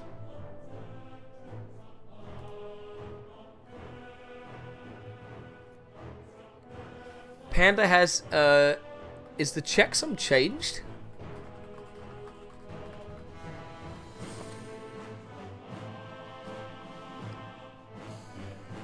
What is the checksum for people? Am I on the wrong checksum?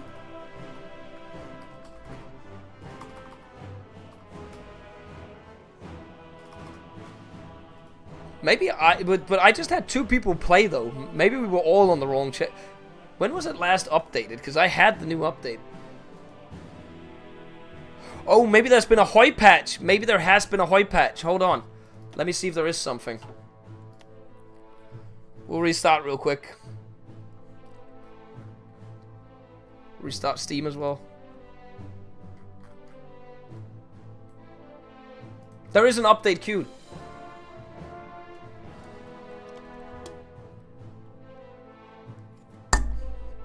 They literally patched the game. Oh no. What if this breaks the game? What if this breaks it? I'm hoping it doesn't. Does anyone know anything about this patch, if this is stuff that would break anything?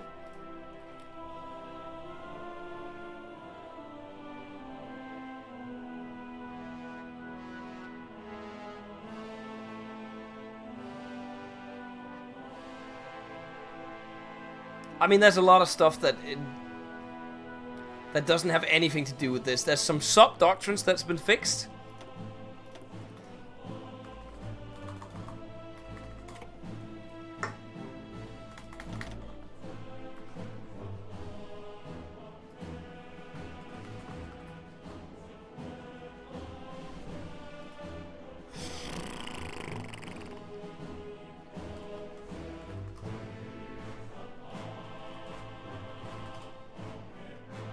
That is interesting. They just updated the game. I'm assuming we can still make the mod work because it's still in the same, like, path of it.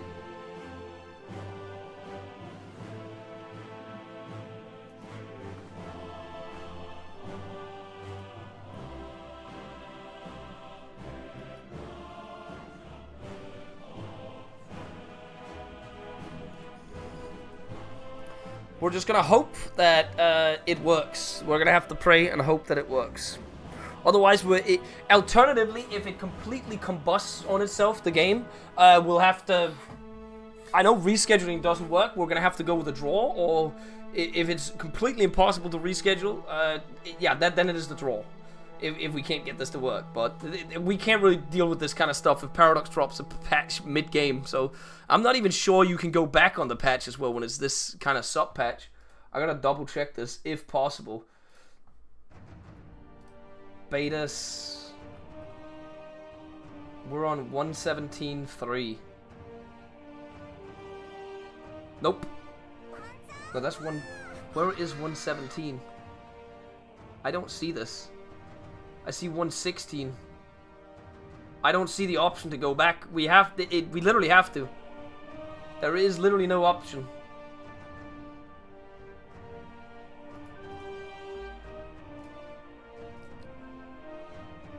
Jupiter, thank you very much for the tier 1. I literally just checked Hunter. I don't see it.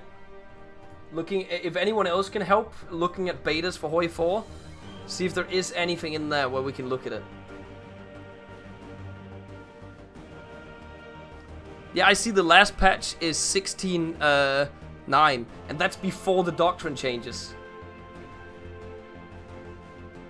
I don't know where your sub message is, Jupiter, but I saw the sub right there. And said thank you.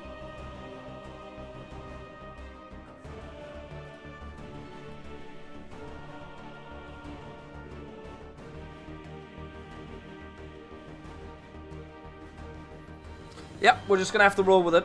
We have every player in the game, so we're gonna hit start, and hopefully if there's no completely game-breaking bugs, we'll be fine. Gentlemen, looks like we're rolling into the match with Panda versus Atlan. Atlan on blue, Panda on red. Why did Atlan just disconnect from the game?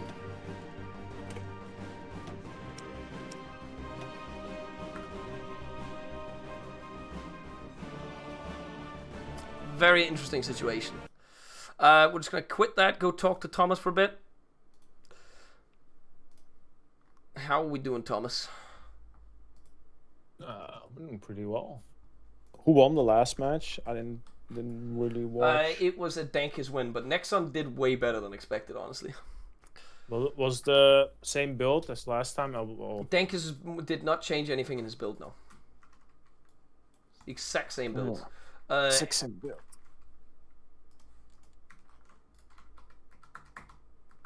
You know, before the game, Atlan said, like, I hope my connection doesn't time out. And then he timed out immediately. They've both decided that they take the draw if there's no rescheduling possible. I have offered that Panda is able to get the win if Atlan is just not able, but if he wants to be fair play to him, right? Like, I mean, yeah, Panda doesn't want to take the points, and Atlan says that Panda can take the points if he wants because he's pretty sure he will go through anyway. But Panda doesn't want to take him. I can respect that. Both people get a draw. They either get to choose the noble outcome or you can choose the other one. Because Panda is actually able to be here right now, so we'll see if Atlan can come back in. But otherwise, the match will have to get cancelled, and we'll have to just give them 1 point each, and it's just a decided draw. Atlan did say that he thought that this game would go to a draw anyways, because both people know each other's build, and I don't know what the build is, but.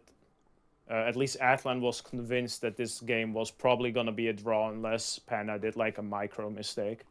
So we're talking about a 2-hour game here. This is going to be bleak, man. Maybe. I have not eaten anything since last night, so I'm still sitting here without any food. Order some McDonald's.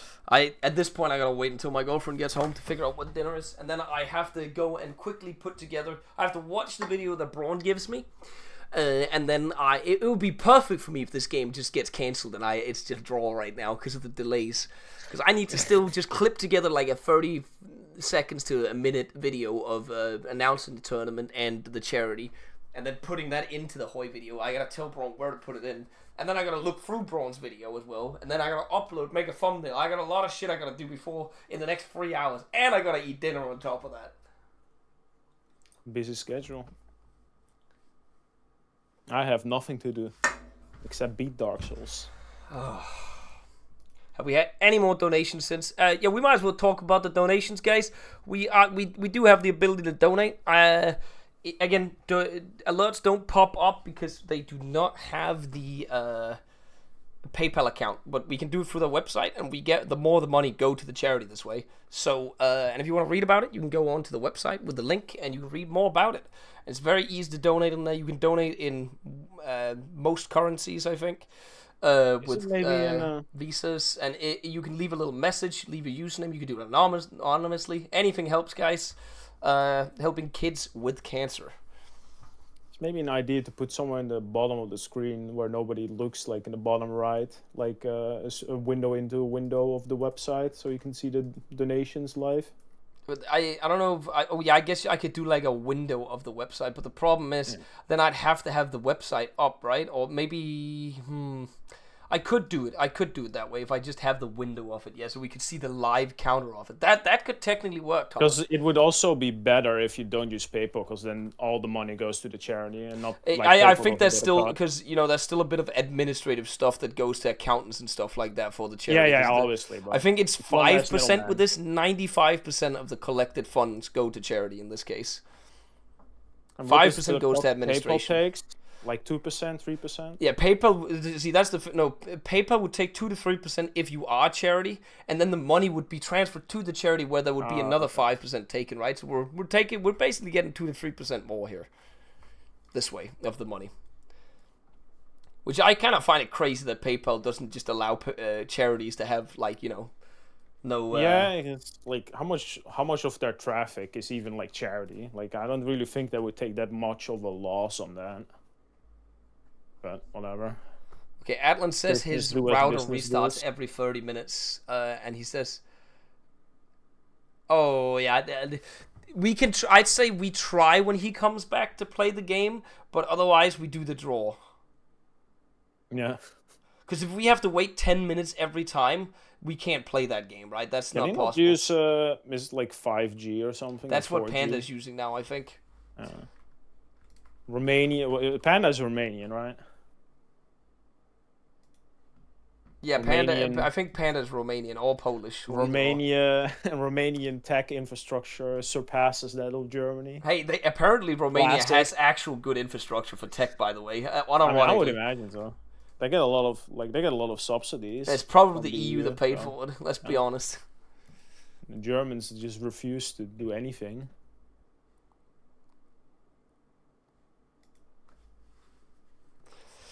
Carl just sitting on waiting to see if he can get back in. I don't know if we have to start the match. I'm just going to do this and then accept the hot join, by the way. Yeah. If that is the case. Because sometimes you don't get the hot join request when you are in the lobby screen or whatever. Yeah, there he is. And notice how fast he loads in now that it's just this small map. Like, it's actually really efficient. Small map and... no AI, safe, no nothing has done yet, yeah. No AI. Alright, we'll see if the match can continue. We'll try this. I'm just gonna... Hang on, let me just go talk to the players if they're in the channel. Alright, guys, because I'll just talk to you real quick about this. I know Atlan just informed me that apparently there's a chance he just disconnects every 30 minutes and then we have to wait 10 minutes. My router decides to randomly restart. Yesterday it happened twice through the entire day. I don't know how often it will happen. If it happens a lot through this match, we will just have to cancel it at that point. And yes, that is and fine. I know you both are, unless something has really changed in the match, like somebody looks like they're winning at the time, we're just gonna go with the draw. That's what you agreed on, right? Yes. Yeah. I mean, even from testing, we usually come to a draw. So. Okay, so we'll agree on that unless something looks like something's winning. Yeah. Unless I'm like outside of his capital and then my internet crashes. Okay, I'll put it like this. If the person winning is still in the game, they get to decide honestly fair. That's how it is. But if the person losing is still in the game, it's just a draw. Yeah, fair. Good. Okay. I'm going back down. Good luck, guys. So we agreed on that. What we agreed on, Thomas, I don't know if you listened in on the stream. If the person losing is still in the game, but the person winning loses, disconnects, and there's problems, it's going to be a draw. If the person winning stays in the game and the person losing has connection issues, then the winning person can decide if he wants fair play or if he wants to take the 3 points. Fair enough. That's how we do it. And if it's obviously, if there's no person obviously winning at the time, it's just a draw. That's how we're going to do it. So we can talk now about the focuses they picked, right? Because you cannot cancel. Yeah, as long as you've checked that both people have selected a focus.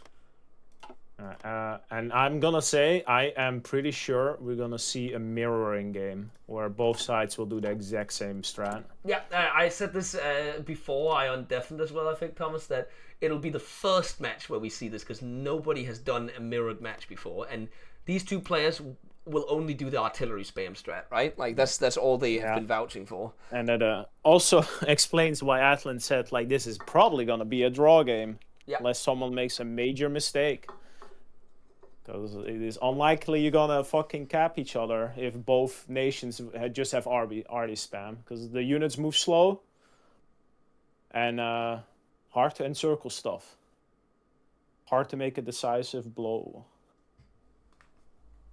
Very, very hard. Is it? I don't understand. How does this blue-red side work in the top now, Thomas? That Packers added. I think he tried to explain. So is it just at the end so we can see how many points when the time is up? You have a control ratio if you hover over it, over the star. It gives you a control ratio. Mine doesn't give me anything when I hover over it. Oh, mine does. Just the star, not on the blue or red side. Yeah, I'm hovering over the star. I don't get anything. Oh, I get a control ratio, which I assume means that's control ratio. That's because it's behind, Thomas. That's the C. I mean, I've ultra wide, so maybe mine thing is different. Yeah, mine is not even on the bar. Out. Okay, are both players ready? Let's have a look. Both players are ready. Let's get this match going. Should be a max 1.5 hours, so I should have basically at the very minimum an hour and a half to eat dinner, look through the video from Braun afterwards, and also upload, create the thumbnail, give him the stuff to put inside that video as well. Oh my god, it's going to be ridiculous. I might not be able to eat dinner. I might just have to eat dinner during the game. And then have the co-cast to do some work. Both sides are converting the exact same amount of civs to mills. Both sides have the exact same amount of production line going. And it's a completely mirrored match, so we don't even have to look at different players. We can just look at one player. Yeah. Oh, no! There's a 1 factory difference on AT. Oh. Atlan on blue has 2 factories on AT, and Panda on red has one. And also 1 on planes. So it's a little bit difference. But other than that, there is not. Are they converting the exact same amount of mills and civs as well? Yes, they are. Yep. Both people are researching the same as well? Yes. We've got literally a mirrored matchup. Thomas, I'm going to grab a glass of water, so you're on your own for like a minute here. I didn't grab one. I think all the differences is that Panda has 1 mil on planes, and that 1 mil extra is on AT for Atlan. That's a big difference. Big difference. Not really. Same focus order. Everything is literally just the same.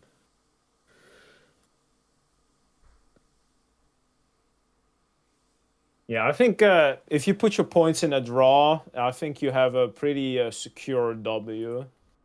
I think unless one side does a ginormous blunder and gets like most of its units killed early game, I think there is like no real way one side will win, like decisively.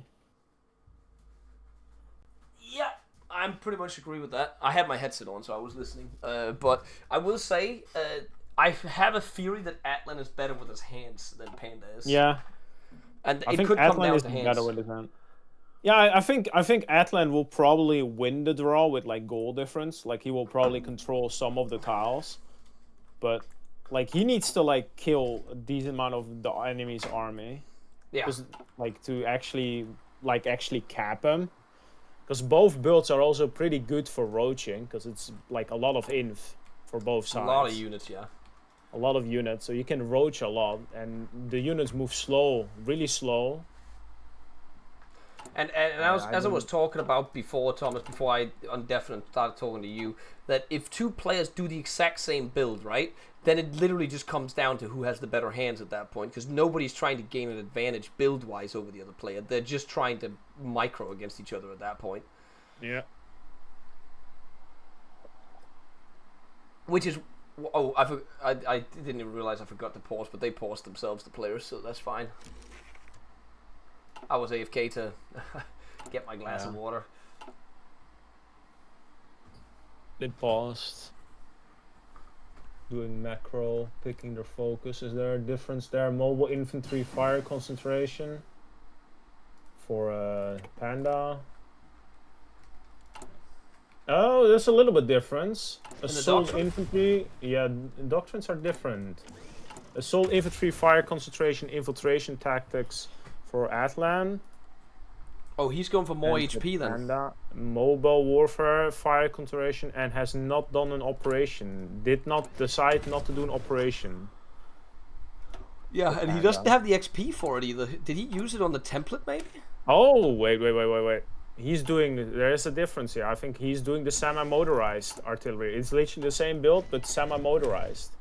Ooh, so he's going for the fast build. So this is where we talked about yesterday, the 9/11 scenario that people talked about was that players would end up doing either A or B. You do the Atlan side of things is he thinks that the Italy Arditi one where you do mountaineers, right, Thomas, with Yes. artillery is the most strong one, where Panda thinks that the motorized one is stronger because you have the speed advantage on it, because he will be going like 2 kilometers an hour faster. Yeah. Also, Actually, requires yesterday a lot of with the semi-motorized one, I don't know if that got patched, but he went like, what was it, 6.8 with Doctrine? Yeah, he doesn't have the doctrine But yet, like- so Yeah, so he will be like 2.5 times faster. wouldn't he need to do the flying batteries focus to do the speed, or does that? No, that's not speed. I think it is the, It's just the mobile mobile. infantry Yeah. is the one that gives 5% and then another 10% at the, or 20% at the bottom. So plus 25% speed. The new on all doctrines your look fun. infantry, Legendario motorized and mech units. might need some balancing, but they look fun. We will see. I'm hoping this will not be that long of a match, because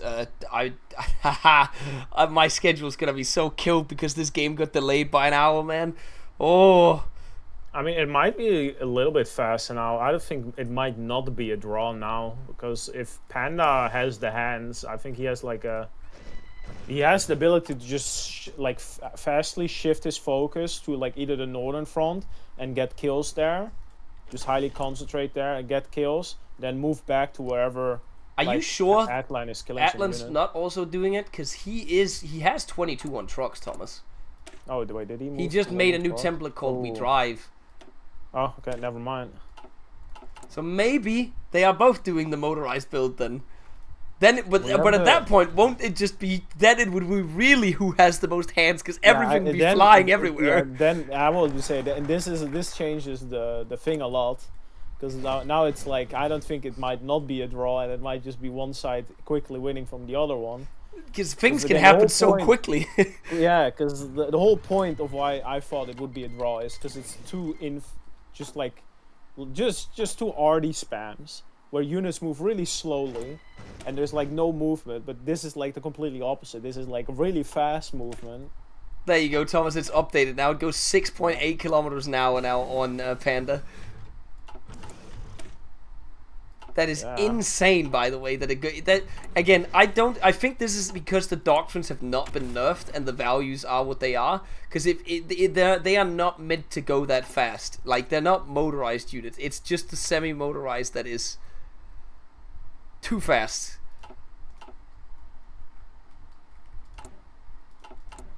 I do think... Does Atlan have enough army XP to actually make his division now? He just got 25. See what he does with the 25 XP. He's now 35 XP total. Apparently, with the new doctrine system, you can make light tanks that go 14 kilometers an hour, Thomas. I don't want to play with that. That sounds like it would be great. You look away for like literally a It's like millisecond, it's over. teleporting. It's literally just teleporting.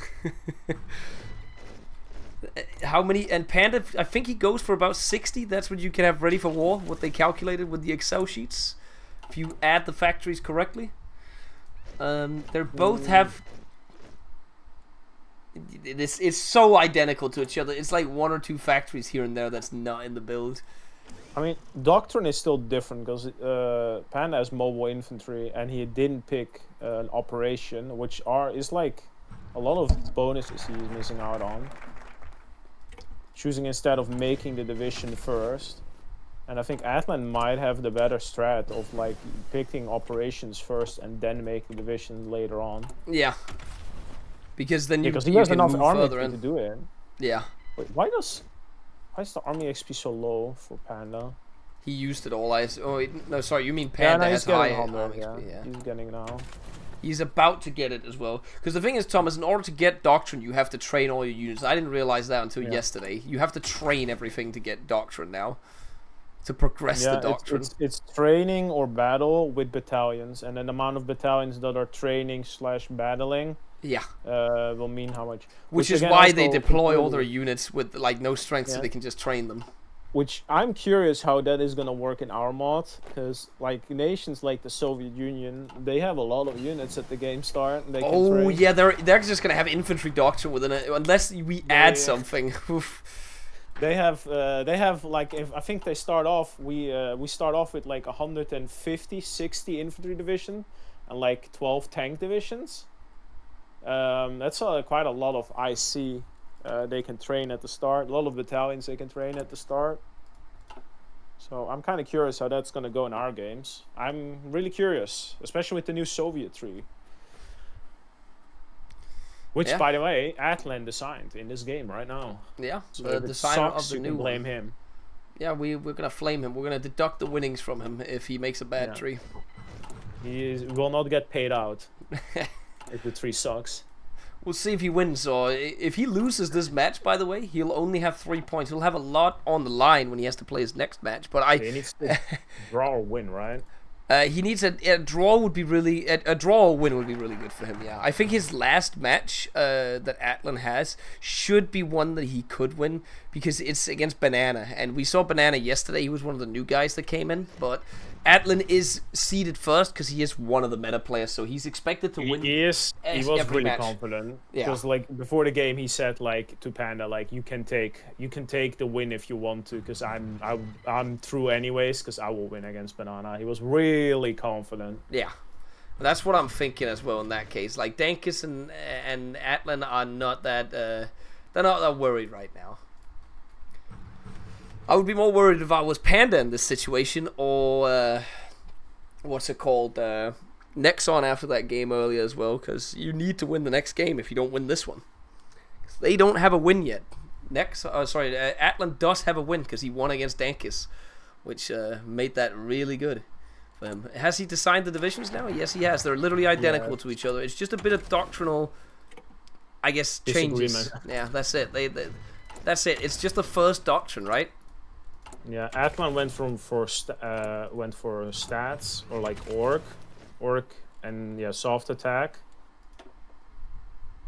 Yeah, that's actually pretty good. But speed goes for Panda. Yeah, so he will have a little more speed on his units as well. I think more breakthrough as well, right? Yeah, 27 orc or 28 orc, 6.4. Paladin think 25 versus 6.8. And are they just lining up in the center against each other, or are they going to go on the flanks? Literally gonna be. They're literally identical on the flanks. Look at it. They're literally mirrored entirely. It's gonna be. I can't believe this, man. 74 factories, 74 mills. 72 mills, actually. Panda has 2 less mills somehow. Panda's decided to fall back into a defensive position now instead of being on the front line. Parts of me thinks that it is better to be on the defensive initially, right? Like, and just wait for the opponent to drive up. You'll have the entrenchment bonus and then can just hit him. You have better terrain, core defense, and better... Yeah. How does Atlan have 2 more mills than Panda when they do the exact same thing? It could have been that I saw somebody build an airfield at one point. That could have been it. Okay, that's probably it. I mean, I did see... Yeah, Panda has 2 fighters. 2 whole fighters. Big air force. Huge air force. Yeah, did he keep the fighter production? No, he did not. I think he forgot to move that. He built 2 fighters. Why did he build an airport? He doesn't even get the tactical bombers, does he? Oh, he has to do the focus. He probably is going for it. Yeah. Can he get it? He can, yeah. He still can. Yeah, he can get it. Maybe. I mean, I don't know what the 2 fighters are gonna do against 100 tactical bombers. I mean, I guess if you have 0 fighters. Has Atlan built an airport yet? He has not built an airport yet, so that explains that. That explains it. We get a game award stream tomorrow. I was considering that after the show, the games, that we swap over to that afterwards and just chill and watch that together. All right, gentlemen. So we are 2 months out from war, slowing down the speed a little bit so they can look at the game. It is kind of funny because they did this against each other so many times yesterday. Like, personally, Thomas, to me, I would not, unless I'm confident I have better hands than my opponent and I know he's doing the same build as me, I would not do that build then. I would, unless I was confident, obviously, but if I'm not confident, I would try and change my build to try and beat his build instead. Yeah. I don't feel like this is the play for most people. You don't just copy. You can go far with it, but you will never be the best if you're just copying someone else, right? Yeah, I do think what I've seen is that Atlan, I think, does have the better hands. Yeah. But I would also say Atlan, from the meta people that we play with, I don't think Atlan is in like the top of the best No, like if you play against Atlan, you're not scared. Like you're scared when you fight Dankus. Dankus, you're scared against. If you fight Dankus in micro, you're just like, I'm just gonna lose. Yeah, you already think you're gonna lose. It's pretty much just donezo. But Atlan, I've played against Atlan, and I've also co-op with him. Like, he's not that much better at micro than you and I. He makes mistakes. He's more of a build guy. He has better hands than Josh, though. Yeah. He just has really good macro. Yeah. It's like if Josh had our hands. Yeah. That's the best way to explain it. Because Josh is probably one of the worst people at micro on the server, in my opinion. But he has some really good builds. Macro again. Yeah. So Atlan, I would say, is a better player. Atlan is. I think Atlan is like as good. Like, I'm not saying like in absolute. I think around as good as like the median of us, like micro-wise, and he's just better at macro. And I would say Josh is like a little bit less good in micro before he attacks me than us, but better in like macro. He's a lot better macro. He has some really good builds. Like they're all better in macro because they're meta players. And then Dankus is better in micro and macro. Yeah, he's got it. That's why Dankus is scary, because he actually like runs shit through Excel and shit like that. Where these people, they all do that as well, but he has the hands to back it up. The Excel sheet. And then you have Golden, who has not good macro, but really good micro. Yeah. Also, for the people saying they tried for 6 hours yesterday to beat this build, I want to point out that they sit in an echo chamber when they do this. Because last time they sat there, it said they sat someplace for several hours trying to beat a specific build. Again, that was a build that we haven't even seen yet, by the way, because we brought Swimmy in literally a couple hours before the tournament as our test subject to see if he could beat the alleged unbeatable build that is going to break the tournament. And Swimmy played 2 games basically for an hour. He played for an hour, 2 games in an hour, and he beat the builds immediately after one day. It took 1 test game and then 1 real game, and then he won. And then they had to go back to the drawing board. And Swimmy is not exactly known for being the best player on the planet. That was the funny thing as well. Swimmy is known for doing insane shit. Yeah, before the tournament, Swimmy lost against me, Bo, College, and Golden. It's a better way to put it. He played a lot of games and he had not won a game until he went up against the alleged undefeatable build. And then he stomped. I didn't stomp, but he did win. He did win. That was his first game. He won. And he only had to play it twice and then he won. Which is fun. Now add how he did against this build. But I'll be real, Josh. He did not. Against this build, sure, he didn't do as well. That is true. Against this build, he did not do that well. But this build is also a little harder to cook something up against, because the last build was just a couple units you had to counter. This, you have to counter an entire army. I think I have a cook to beat this build, Josh. I'm saying it. The irregular spam with 4 AGs that are next to them, you're dead. You're gonna die. You literally be dead. I think what makes this strat so much better is that the units are so fast. So Yeah. you like with the other strat, you can just get tanks and you can snipe, and it's way harder here because these units will move faster than your tanks. So it's really hard to actually snipe units when they move faster than you.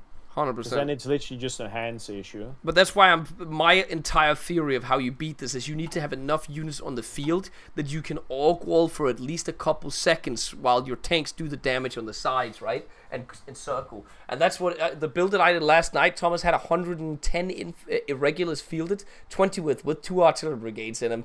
For war start, I would cut that down by 30 divs and then get a couple AGs out instead. So you have 80 infantry or irregulars with 4 assault guns or something. That is a massive army.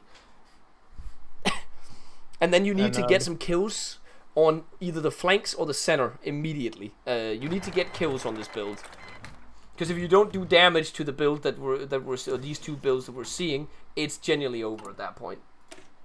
Who's your money on right now? My Just money's before on the Atlan. start? He has fully strength units. Panda and does he not have also- fully strength units. I do also think if because the builds are so much similar, I think the fact that he went for the operations tech like 100 days before Panda, that small like bonus will give him up because he will get 25% land attack and he will get that earlier than Panda does, so he will have the advantage in the initial push. Oh yeah, because he's going down through that. Yeah, the land night attack. That's actually gonna be huge. Okay, But front it's also- lines. yeah. Wait, what? No, never mind. The front line's on. I was gonna say that I think the front line got deleted from Panda, but it has been set up, so we get planning on both sides now. Is it just going to be a stalemate here? See, this is what I don't understand. Both players... See, at this point, now you have your frontline units, Thomas. Wouldn't it be good to then adapt now? And now, if you have this, both people... It's a good starting point, right? Both people have the same amount of units out for war, and then it's what the strategy is afterwards. You go into AGs or something. You do something different. Yeah. Instead of just spamming the same unit. I think maybe for the beginning, do this, and then start doing it. I will also say... that right now, Thomas, Panda no does have pinging, the no better pinging, frame. Thomas. I didn't ping. Why? What? I don't have. I have my hand not on my keyboard. I have my thought that hand was you. at Why my, did he ping? He pinged it himself. I didn't ping. My hand is off the keyboard because I pinged last game. I was Okay. gonna say he has a better train to click. That's Yes, true. Yeah, that is Panda. true. He, This is he has all like, plains tiles. you see, like he's trying to get an encirclement here in the north, but it's just not gonna happen because the units move too fast. But he can just click. Also, I want At to point least on out the with this sides. strat, Thomas, you take immense casualties because your units don't have HP, as far as I know. Yeah. Like if you look at it just from combat, already 20k. Well, they do have HP, but I guess these units actually have org as well. This is crazy. Battle of Redmond. I feel like this battle is gonna happen like 20 times. Do we reckon this could be a game where they run out of manpower because they keep killing each other so much? I think that is a high probability, yes. But again, I don't understand. Why don't you try and increase your ability to go get some AGs, go do something instead of just pivoting into the same shit. You know what your opponent is doing. You can counter it, especially after you halt him. Both sides already finished their artillery doctrine. Goes really fast. Within a month. I hate how this is just a motorized version of World War I right now. One person pushes in, the other person pushes back, and it's just this is bad. A lot of battles over red mid right now. If you look at the battles, like almost every click takes like You're right, 500, Vincent. They can't think outside the box. like 400 or 500 people die in every click. And these clicks don't last a long time No. because there is no orc. So these clicks are like a day or like 2 days. And then same thing as Thomas, even if they're attacking, they're losing a lot of people as well. Like they lose units on the defense and on the both sides just kill each other. And it's for no gains whatsoever. Why is he marking it again? Yeah, it's not me. Hand off keyboard. Oh, he's got Maybe the it's hub. like his- He has the hub. Things could happen. Nope. Remember that Panda is currently fighting with the core defense. It's 10%. Yeah. If he has the advisor, it's another 5%. Plus the war I don't- support, which is... So he's fighting with 25% extra stats than Atlan right now. Remember that. I think this is like the smarter play to stay in your area, because as long as like red mid is controlled by you, you control the state, so you won't, like in a draw, you won't lose anything, Yeah. but you fight with better stats.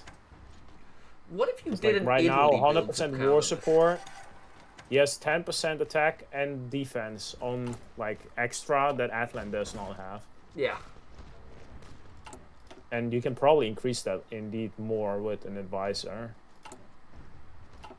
He did also pick the advisor, so he has 15% more stats right now than what Atlan has. I think I have an idea on Italy of how to beat this build. Because you could go the AG build with Militia. Because they get really cheap AGs, and they you could get a lot of them out. Atlan is now going on the defensive after fighting for a bit. 100k casualties on both sides of nothing happening, and he's now pulling back. Oh, now he's going back. And Panda's also going back, so we are going to see a Sitz Creek, gentlemen. Sitz Creek.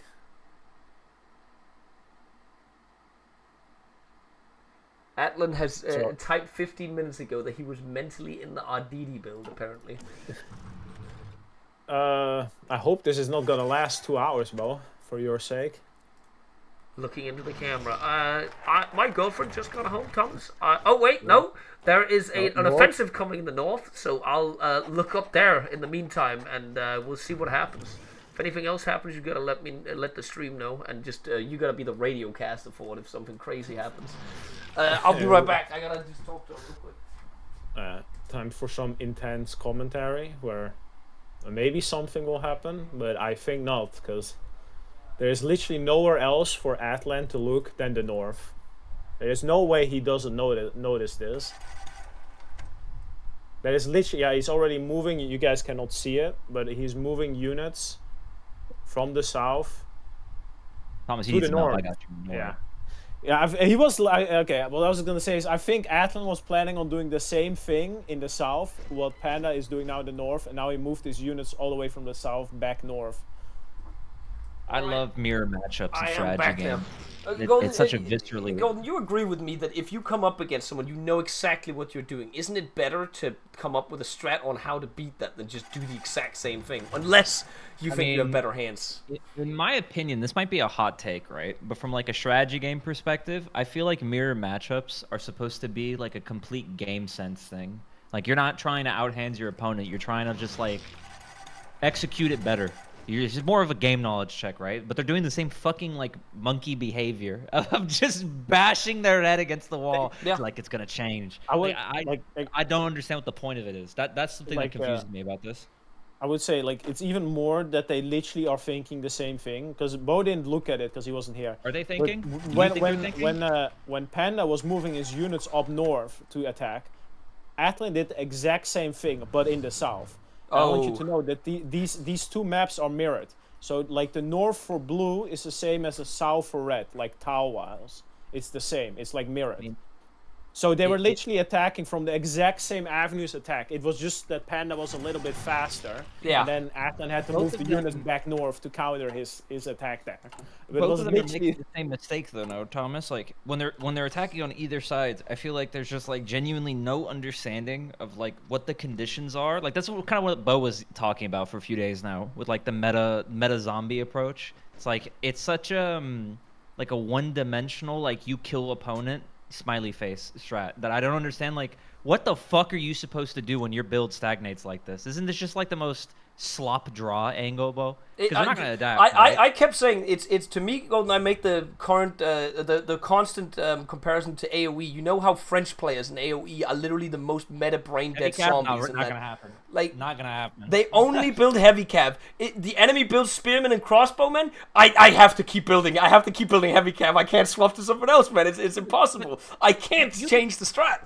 You can see what I mean though about how it's not like it shouldn't be an outhand thing. Like if you watch like a pro play AOE, both going French, which I don't know why they'd ever do that, but like let's say they mirror match up France, right? They're gonna go heavy cav, but they're gonna like try to just counter the counter. Like they're also going to throw some crossbowmen in there along with their heavy cav if they see the opponent doing it. They'll do something. So it's like moves and counter moves. This is just like that's why before you joined in, Golden, I was saying they've stabilized the front line. Moving to the south. Yeah, the south is now happening. Same thing, but now in the south. But what I was saying before this is probably going to be another nothing burger, by the way, is Golden. The front lines are stable right now, right? They have the same amount of units, right? Nothing's going to break the stalemate. Why doesn't one of them, like, research assault guns or something? Try something else. Change up it a little bit. Throw a new curveball at it. They're mirror matchup Italy, right? Yeah, completely the same. You say that, right. And I see right now Panda is putting mills on fighters. And he does have his 100 bombers fielded in his one airfield he built. Yeah, but he's not researching CAS or something like that. He should do something. I'm asking the players to do something instead of this. And just when you say that, Atlan is researching CAS and fighters. Okay, so there is actually something happening now. They are, because I had a theory that they would just keep doing this for 2 hours or an hour and a half, right? That would make me angry. See, he moved his cast to the south for attack bombers. April 39. We've got a nothing burger in the south. And in the north, the front has once more returned to stagnation. Red Bot has now flipped the state control, by the way. I'm pretty sure it should be like 51-49. 56-43, close enough. Yeah, once you get pushed on those 2 southern tiles, you lose state, even if you own the tile, like the VP. But you understand what I mean, right, Golden, with all this, like, you should try and figure out a way, if you know exactly what your opponent's going to do, and you know, I still think if you think your opponent is better with his hands and stuff, like there are tactical sense and stuff like that, you should try and do something to throw him off balance or counter the stuff, like do something. The problem with this meta, insofar as like people going the semi-motorized inf, is that it's so damned if you do, damned if you don't. Because let's say you don't mirror matchup and you try to just like genuinely outhands your opponents. That means there's a lot of tension in the center, tension on the sides. It's like, if they're not genuinely brain dead, they're just gonna stack on one side and then just overrun your inf because they go like what, like 7 kilometers an hour. That's the only thing that sucks about this meta, is that it's just like, yeah, unless you go tanks, right? Like if you go AGs, I mean, fair fucking game, right? You're just gonna crit them when they attack you. Yeah, we noticed that just from Swimmy's test game yesterday. He had 4 AGs. Whenever they went against their units, they exploded their units. Like there was nothing they could do. Yeah, because it's like you're literally doing a strat where your inf don't have strength and have low org. Right? Who gives a fuck about the speed? You get clicked once, you get double damage, bro, you're fucked. Like I have a strat that I think can beat it, but because I tested it without the tanks, Regulus is part of the game, right? And they're 75% cheaper and they don't even get war. It's just the field stuff so your tanks have the ability to make moves. I think that's possible. It is absolutely insane what they can do. I wonder what you think is like the balance. Maybe Toma will have a hot take on this. It's just the idea that like, if you go a Germany right side or Germany left side, you go like peak maximum tanks and you have the most dog shit slop inf just to cover your line. It's like, how many tanks do you realistically need if you're going like semi-motorized inf? It's like, yeah, you'll win every battle, but you're just gonna get like overwhelmed. You see what I mean? Like you're just gonna like there's a human wave against you. That's what I agree. Is like it would be such a strain micro-wise that you are bound to make a mistake. You will make a mistake at some point, and when you make that mistake, you will get punished heavily for it. You will lose a lot. Curiously enough, the meta zombie build promotes zombie behavior. I'm fucking shocked personally. And to me, Golden, the alternative to counter the meta zombie build is to mirror the meta zombie build in the initial phase of the game, and then once you stalemate like they've done right now, you have your backup plan where you then, like I was considering doing this exact thing, and then you go into AGs or something, like or something. You go into something as soon as the stalemate happens. I almost feel like it's a consequence in a way of people being risk averse, because it's like maybe just because like that first game I was in the USA mindset, right, which is like your condition is to just survive and then outscale. But like when you go Italy, it's not even like with Germany you're on a timer. The Soviets you'll always like outpace because you have better tanks. On Italy it's like I don't even know what the fucking condition is. at least with Hungary, you mass produce AGs. On Italy, the best strat that I've seen is like you go those fucking god-given super soldier Arditi that do like 1,000 soft attack. That's the best strat I've seen, at least, right? Like there's your win condition. What the fuck is the win condition when you go semi-motorized inf? Like, yeah, you sure, overrun buddy. your opponent. Make cast. Initially, Make when they cast, did man. this The battle's yesterday, infinite, by the Golden, way. they were just battle planning with it. That was the strat. That was the main part of it. But if your It's the opponent oath does the approach. same thing, what do you do then? What do you do if your opponent does the same thing? You just sit You there? can't go cast. You can't go cast because the battles end too quick, and you don't have a pool of health. Your divisions get one shot anyway, right? Like they're glass Yeah. cannons. If you go tanks, you're gonna get a human waved, right? Even if you do better. So it's like, the fuck. Maybe you go 15 heavy guarding. mils. Wait, 15 mils on both sides right now. So even in their attempt to adapt to this build to break the breakthrough, they are doing the exact same thing with the same amount of mils. The only thing is, it's into fighters for Panda and fighter ones for. Yeah, Atlas, Panda's a so- little bit behind on that. And Panda also has the cast research coming. Panda does not have the cast research. How long does Atlas it has take, it. Bo, to research mech? Mech, on Germany, you can get it before war. I know, but like on Italy, if you want to do right now, you're like 200 responding days. to the meta 200 zombie. days. 200 days. That would be a wow. really good counter. That would be very strong. But You just the need mech mecha bricks, right? You people hate mech. You could literally just do the they- same they- template and mechanize it. Fuel consumption is insanely fucking high on it compared to motorized. But the thing is like if you go mech bricks, I don't think you could beat this. I don't I you think enough what flex. you do, Golden, is once you hit this stalemate, you want to rush mech, you want to do some AG mechanized. That's what I would do. Because, again, I watched Swimmy do this against them yesterday. When those, just one or two of those hit 5 divisions, they disintegrate instantly. They only take 50% damage as well. Can you look at the theater losses, Bo, of equipment? I'm curious. Like, Oh, because it they is fought. mental. Fighting in It the is north mental. again. Oh, I don't know. Oh, and they retreating. He tried to move up north. Penn or Atlas my God, reacted that's- immediately, and they're going back to the front line. And It's massive, Golden. Trucks, what the fuck? But isn't the strat actually? I think the counterplay you do is if you mirror matchup, do like 4 divisions and start strength hitting them, like if it was the Soviet front.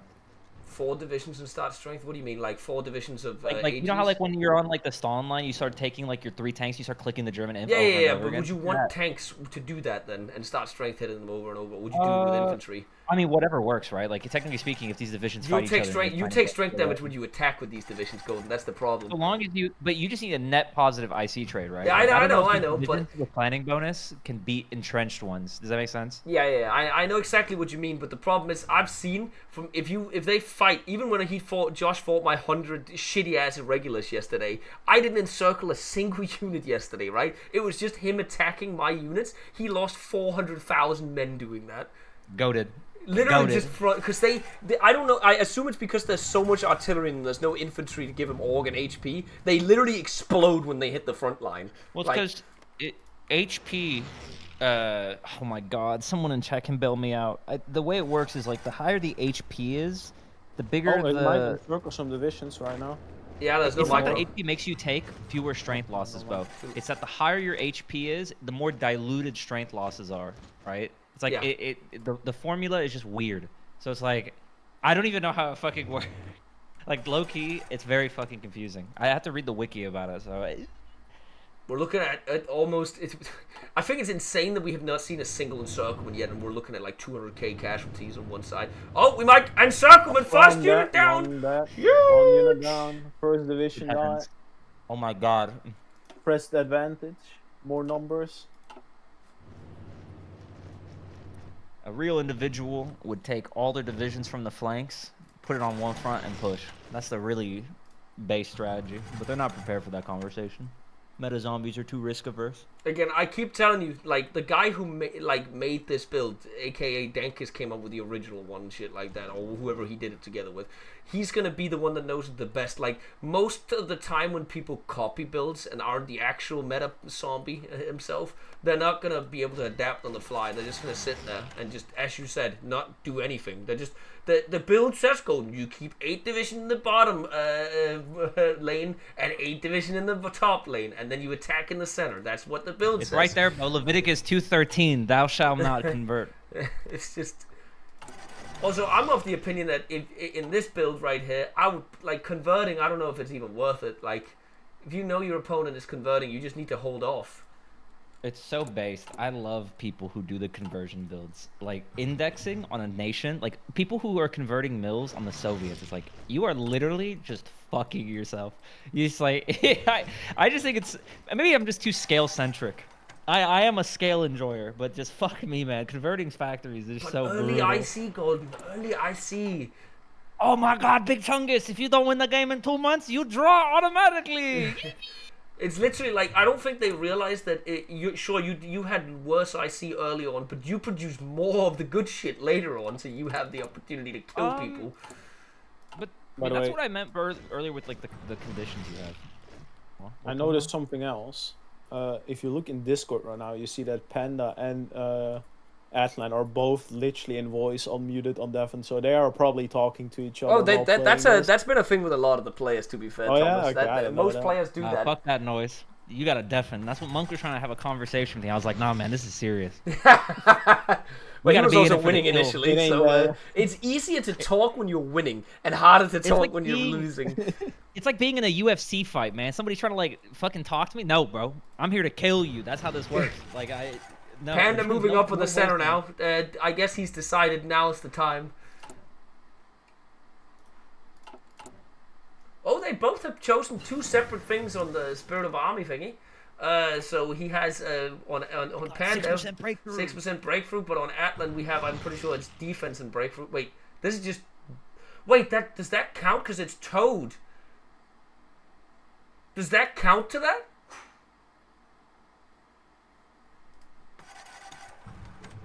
Probably the best way for you to check, Bo, just mouse over the stats of a division on either side and see if there's like a difference. Oh yeah, sure. Push in the center. Colton doesn't understand good sportsmanship. Motherfucker, this is my rent, Braun. I gotta win. Not that I could So see Japan anything. on 2.0. Japan slash Rentmon. Is this template Rentmon. 3 rows of Artie? Yeah. They get 440 with 3 rows? Is that low as fuck? Yeah, Atlan's thing, I don't think it gives him a bonus, Golden. I just looked at it. It should Atlan not, gets it does not. It does not give him a bonus. So he has selected something that doesn't help him, whereas Panda has actually selected something because the breakthrough does come up on the division template. You are correct on that. 6%. I'm sorry, fuck you, bro. Maybe would it be for the tactic choice? Do you think that's it? Additional breakthrough tactic chance if preferred tactic. Breakthrough is one of the best options, if not the best one in the game. So Which one do you think is the best one? breakthrough, it's the one that gives you Okay. 50. Is it blitz? Is it masterful blitz? I'm thinking of the Masterful 50% Blitz, yeah. movement, Blitz is- 25% attack, and Masterful defense. Blitz is really good. Wait, where do you get it? Masterful Blitz, which doctrine? Because I forget what. If you look at the list, Tolma, can you find what breakthrough does? Like on the fucking on the. Ooh, we might have a big encirclement of no Atlan, no hands. So Breakthrough Gaslighting is brought- 25% attack, minus 50% defense, and 50% initiative. That's insanely good. I think anything else that comes close. You know the weird thing that I find, Bo, just like watching it earlier when the war started, this build, it's like, even if you're gonna do one where it's just like very glass cannon centric, I feel like it's so fucking important to wait for like the tit for tat element, because like he's walking up without gauging his supply, Yep. and then he deorgs himself before he even gets the build up planning bonus, and then now you're just in this like net negative trade because he's gonna retreat after this. This is just so brutal. he's It's taking probably the gonna, hub like- now, but he's just gonna get clicked in. Oh, is he gonna? Nope. Like the units just die so quickly. If you look at the casualties as well, like it is insane that we've had That's one what I mean. unit encircled. By the way, If you're gonna do this build, shouldn't you just do it like slow and steady? I get they're fast as fuck, but the losses are so bad. If you just deorg your opponent, like you drive up into their lane, you just wait, and then you take blue mid very methodically. What the fuck are you gonna do? You can't counterattack. They have no org.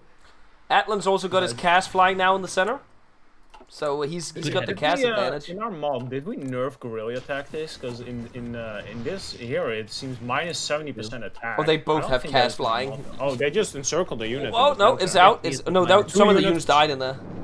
Two units died. What I saw. Yeah. While I was looking at the cast, He is see minus that? 65, Thomas. He's pulling back now. So he went on the Wait, what offense, is it lost in 2 our mob? units, pulled back. 65. I think. 65. Okay, so it's nerfed in our mod. compared Atlan's to battle them. planning right now, going I could in be wrong. full on. My gosh. In a stunning plot twist, the tides are turning. Now, curiously, will he wait at red mid before he attacks? Or will he go in without gauging the supply and make the exact same fucking mistake? How many divisions are we looking at? Because we can actually calculate 65 and how many on red? 64. 64. So there's one division difference right now. As Any a in training? caster, Bo, 6 in training. as a caster who's watched all the games, when do you think it is the... What are the conditions for you being able to, like, blow the alarm and then move your divisions from the sides? Like, when he's getting hard pushed like this, do you think it's worth it if he just fucking pulls those, like, 10 divisions that he's not using on, like, bottom? I don't think it's now, because you can see Atlan is probably gonna not push him now. I think that he has the defensive position. He I wants to think hold the before- lanes as well, because what we've seen when you lose the lanes, you tend to actually lose the game, because the lanes are really Yeah, there's a lot important in terms resources of it. there. I mean, especially on the USC, you spawn in civs on there. I would say that it depends when because you can get a lot of advantage because it takes like, let's say, a month to pass through the lane, right? Even with the motorized, it'll take time, so you can get a local advantage for a short amount of time. You have to abuse your advantage then if you do that. I mean, it's because you figure, right, that a build like this, you want to supplement the zombie template with just like org wall bricks.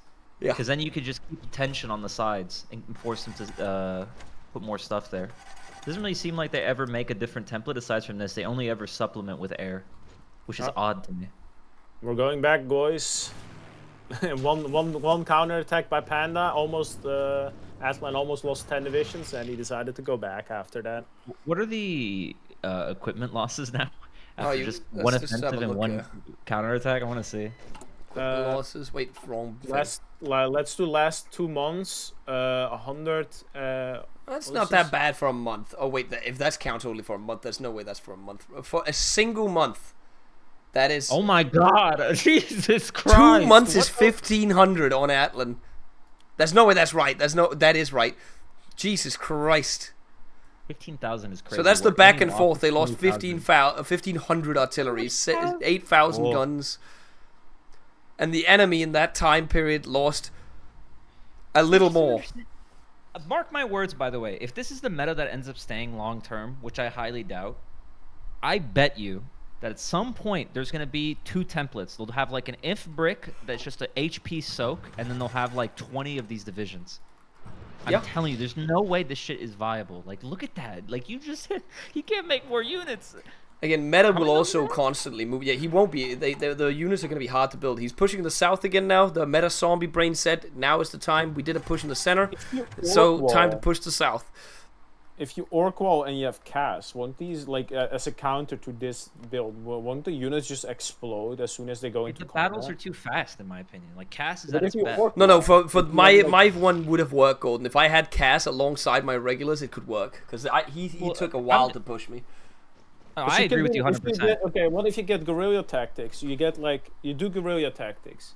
You get like garrisons or whatever militia and just pure orc, like nothing, no artillery, just pure orc. And you have like what 60, 70 orc divisions. What's the breakthrough on this template? Like on the attack that they're doing at like Red Bot, when you go into one of the battles, how much breakthrough does he have? Let's have a look if one of these battles. I can't look at them. The battles are too fast for me to look at it. That was 200, 280. No, was that the defense? I can't. Well, it's 'cause, like, when you look at 160 the on that one. Again, I think you can very easily stack defense on defensive modifiers and do it that way. This one has 100%. 280, You're absolutely 100. right. And for those who don't know, if you have more defense than the enemy has breakthrough, your divisions get fucked, by the way, on attacking. Because they're low HP. When you go on the attack, if they have entrenchment, you get crit in return, so you take even more losses. So you get shattered, retreated, perma.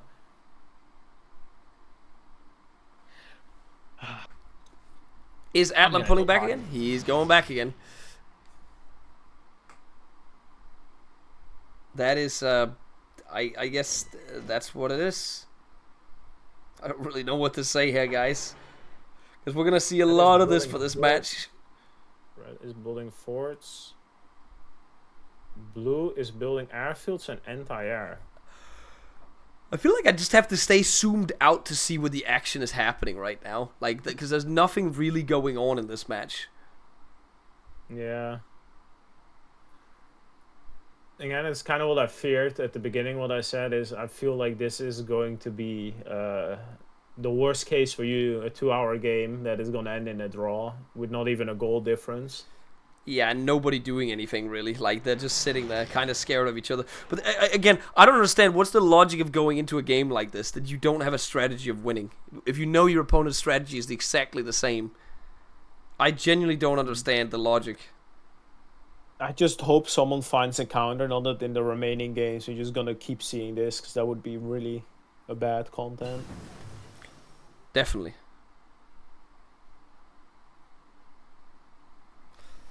So, almost 3,000 artillery in stockpile for Red right now, for Panda. 3,000 artillery in stockpile, but what about the rest of the equipment? Oh, he should be able to start producing some. What is the division count we're looking at? 65 versus 69. So, again, slight advantage to Atlan on blue, but nothing really. He moved up a little bit, took a few tiles. Not really doing anything. Are we actually going on the offense? No, we're not. We're just He staring. has 20 divisions worth of artillery right now. I think he should probably go a little bit down on Arnie.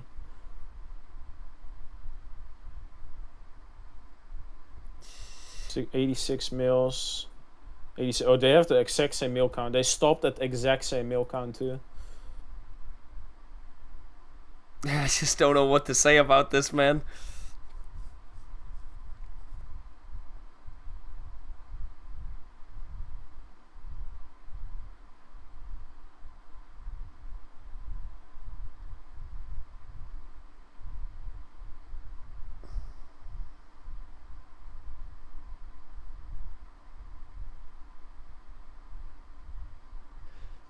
Yeah, I don't even know what to say at this point. No, like, because nothing is happening. We don't have anything. We don't. That's nothing. This is a sleeper match. None of them. This is why we don't have. Or why we like to update TFB once in a while, so the meta builds gets thrown out. This is why. This is not. This is why meta people will never be the biggest Hoi 4 YouTubers. Let me put it out there, guys. This is. They may be good at it, but esports doesn't always mean it's entertaining, because this is not entertaining at all. There's nothing happening. We got another 400 days of this. There could, if something could happen, if some of them tried something crazy, something could happen. But I think, yeah, what Golden said, if like one of them decides to just completely leave one of the flanks and moves all their stuff up north or something, maybe with the air and preparation and surprise, maybe they can do something like fast enough where they can kill some units, where they might break the balance. But again, like I said at the start, if they both do the same match, it's literally just gonna be a hands thing. But there's not even hands involved in this right now. Nope. I will make it even like crazier. Even the tiles they took in the center, like almost completely mirror each other. Yeah, because again, that's crazy. That is crazy. So even that is like a mirror. Like, all right, we have a little bit of movement from Atlan. He's going south with not all. He's left a very little amount of units in that location. He's going south.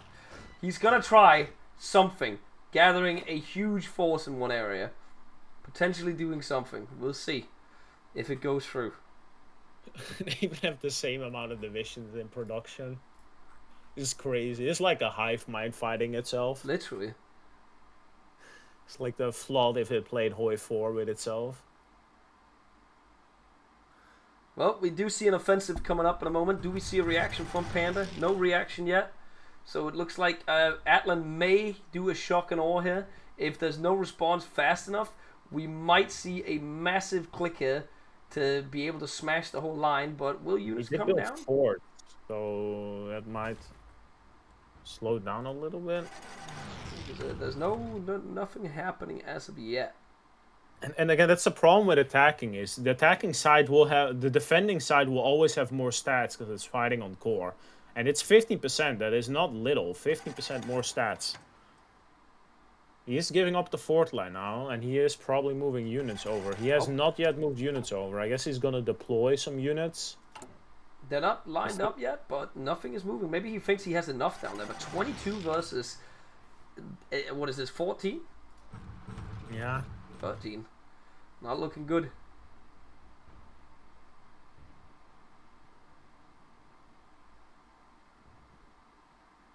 Oh, he's moving some units down. 4 units arrived from somewhere.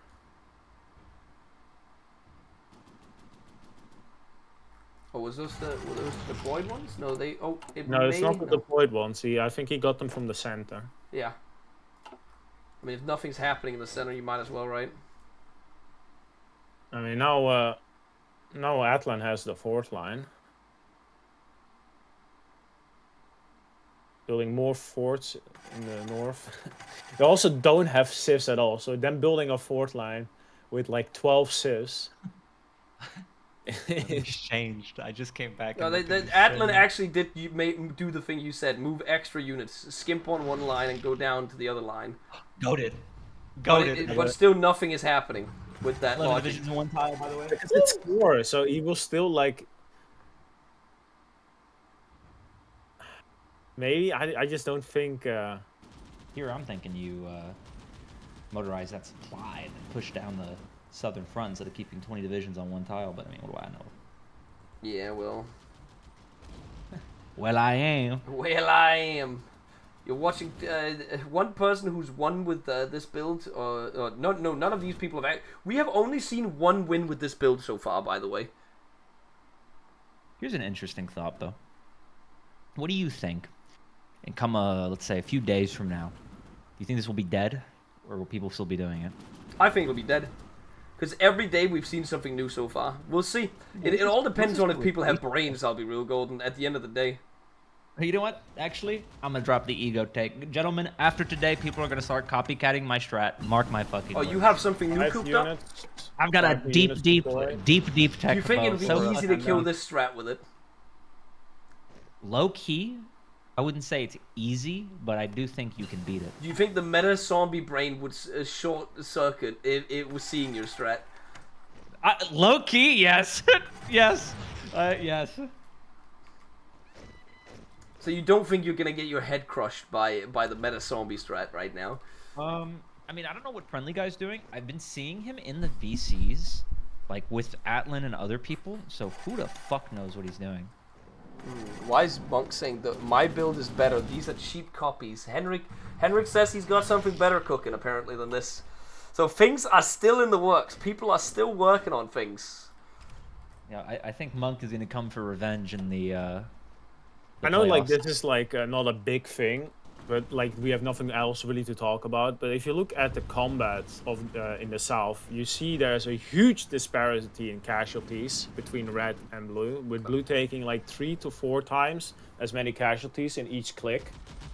Oh, you can actually So see even the battles, though he is right? taking land, he is losing way Wait. more units and equipment with the pushes and the battles. So you take more damage even when you're attacking sometimes? Or no, when you're Yeah, defending? even no, when he's defending, attacking, you he's take more. taking like more. Like even when blue is defending, it's taking more casualties because it's just the core, I guess. The core. The way it works, Bo, is your strength losses are like a direct continuation of your defense, and these things have dog shit breakthrough and dog shit defense. It's just which one's worse. Order dinner. Oopsie. I'm gone for a second. I need to order dinner. Yeah, I just ordered my dinner on my phone as well. So yeah, I need to ask if other people also want something. So I'll be right back. Yeah. Get Chipotle. Again, the offensive seems to have stalled now. We're sitting at another World War I scenario. We have another year to go. It looks like it's going to be a draw, guys, but I don't know why Panda's not fighting for more than a draw right now. He only has 1 point. He already has a draw. It's going to be really difficult.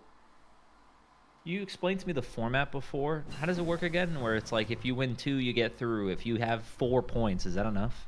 It depends. Again, I said that after Roughly today, speaking.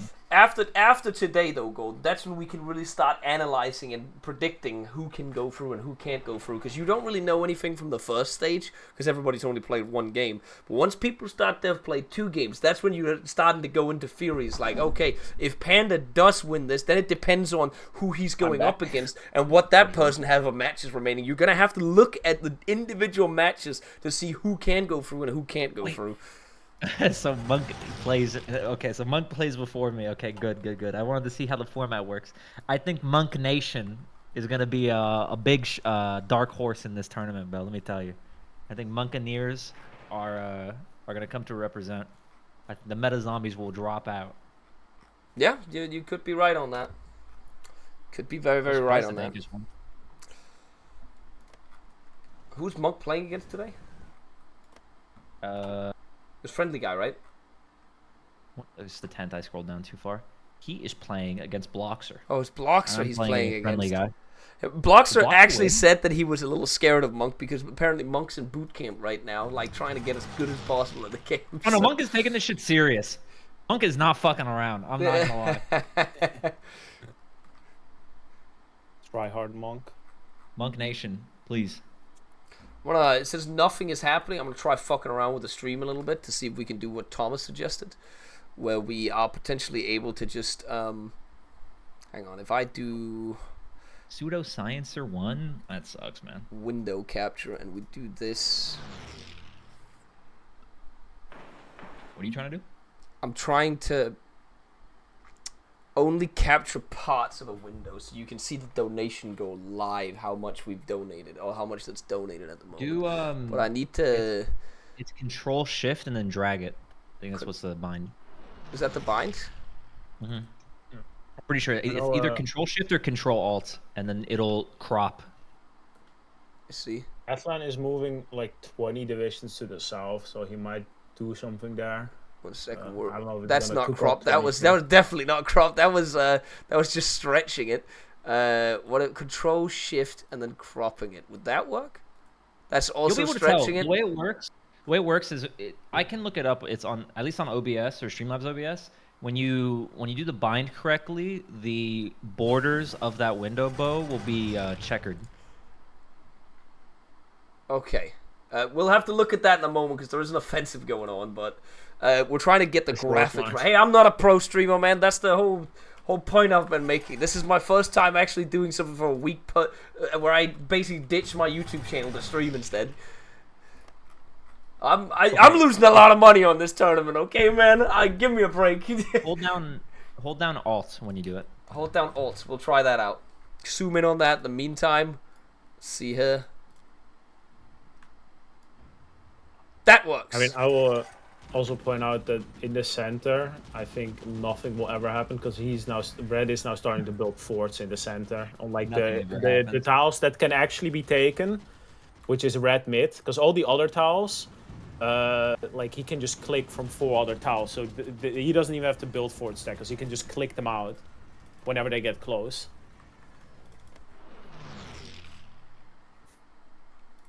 Yo, crop out the left, man. It's not symmetrical. This streamer fucking sucks. Hey, man. We could make it a little smaller, yeah, you're right.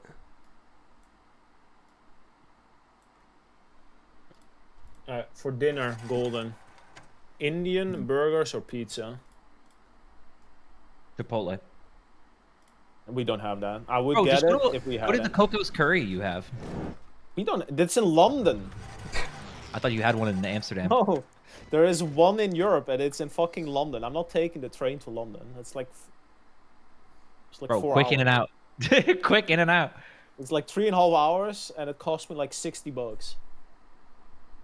Bo, I hate how you just don't have like the autism streak in you, because you made it look better, right? But now the right side has more white noise. If that makes any sense, it's not you want me to do this to it, and then the top as well, so it's a little like that. Is that better? Are you good now? If you make it worse, is the OECD better now? Oh, thank God! Thank God! It actually looks fucking amazing now. Thank God. Look at that. Only problem OCD is Nation. I've got you guys. God, it does look really good. Man, I wish we had a Coco's curry here. OACDC? Yeah, OACDC ISP. Yeah, OCDC.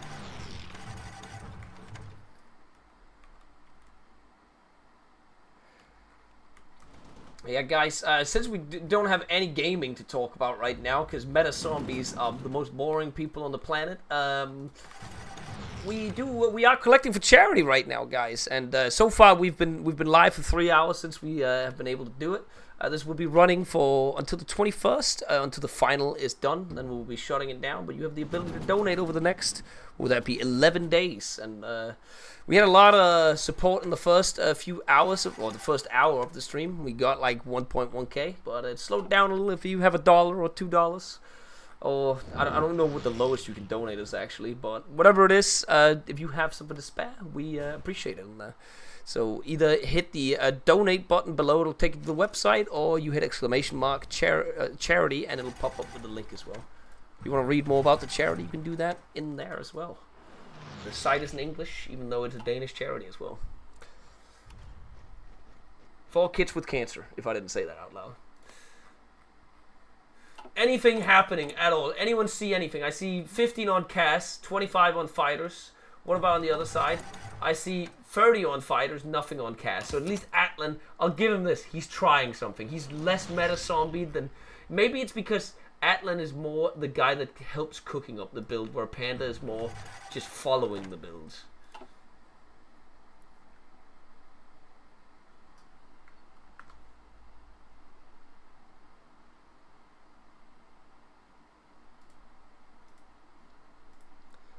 That'll be the real question to ask right here.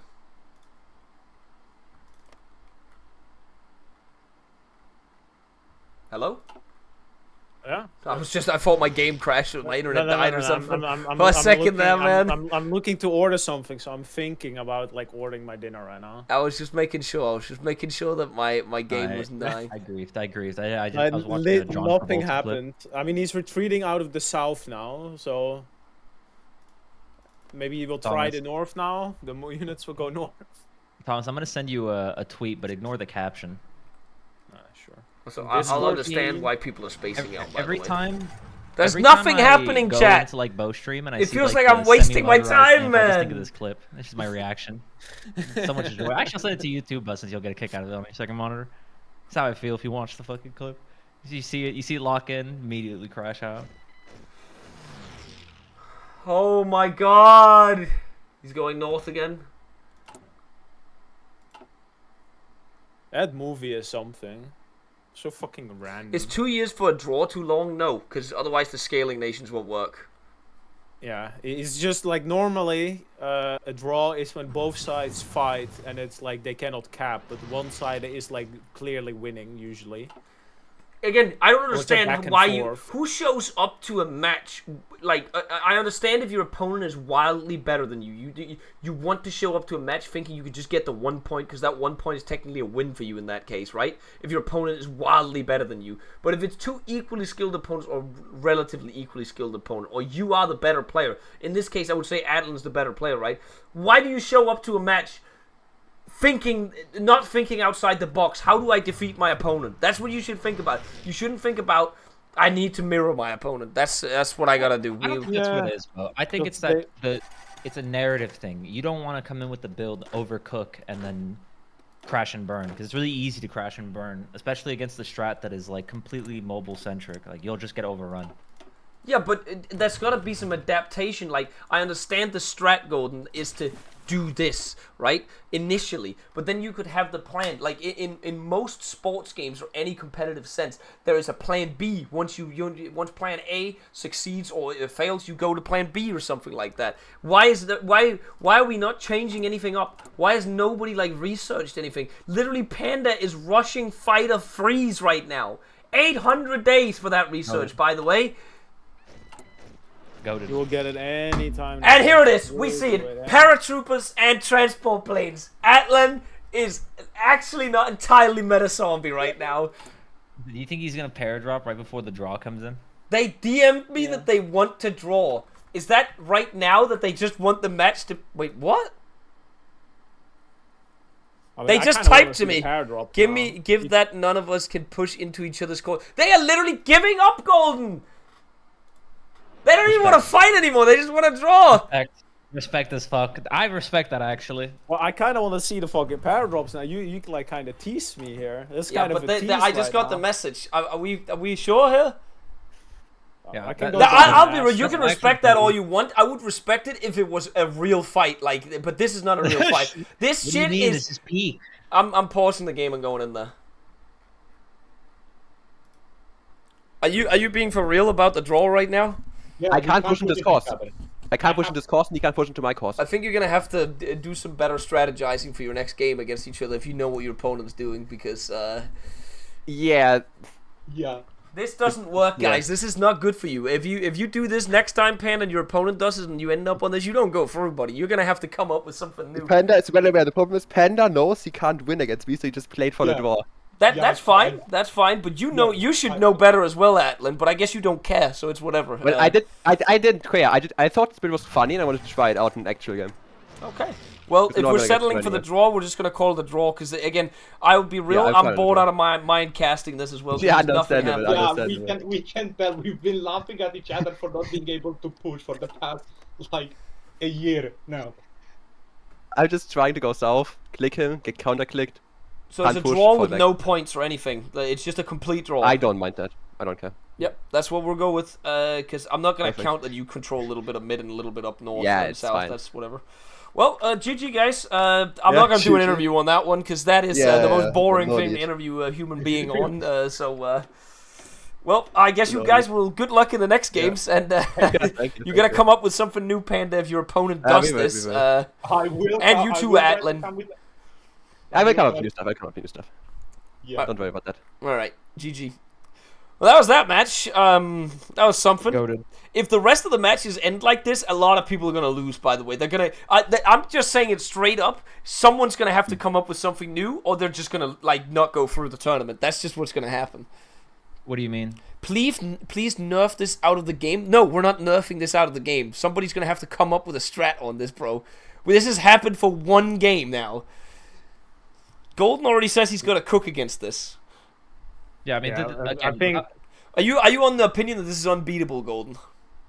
no, I look at shit like this with like the drawing or whatever, and they're just like, CBA. I mean, that's the format will just fuck them overall, like with enough time. So I was like, I mean, the paratrooper shit could have worked. Yeah, Like, but do this but and then both go of them into were like, paragraph we don't or care something. anymore.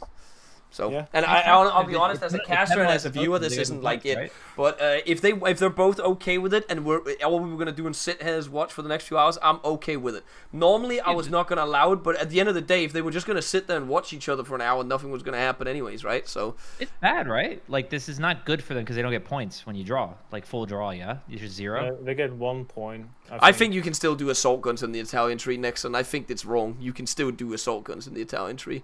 I have a cook with militia and assault guns, at least on that tree, that I think could work. But I'm not playing in the tournament, so it's not on me. I just think some of you guys need to think outside the box instead of only thinking what the meta people say is the thing. Alright, but anyone want to say anything about that game after that, or before I go definite end? I don't think there's Probably more will to say be- about this. It'll probably be 1/2 days before the meta changes, in my opinion. I think people they'll wisen up. Do you think all games are going to end like this tonight, or do you think people are cooking other things tonight? I cannot speak, for I will be in big trouble. I mean, it's Monk and then me. And last time Monk played, he went for the throat immediately. Yeah?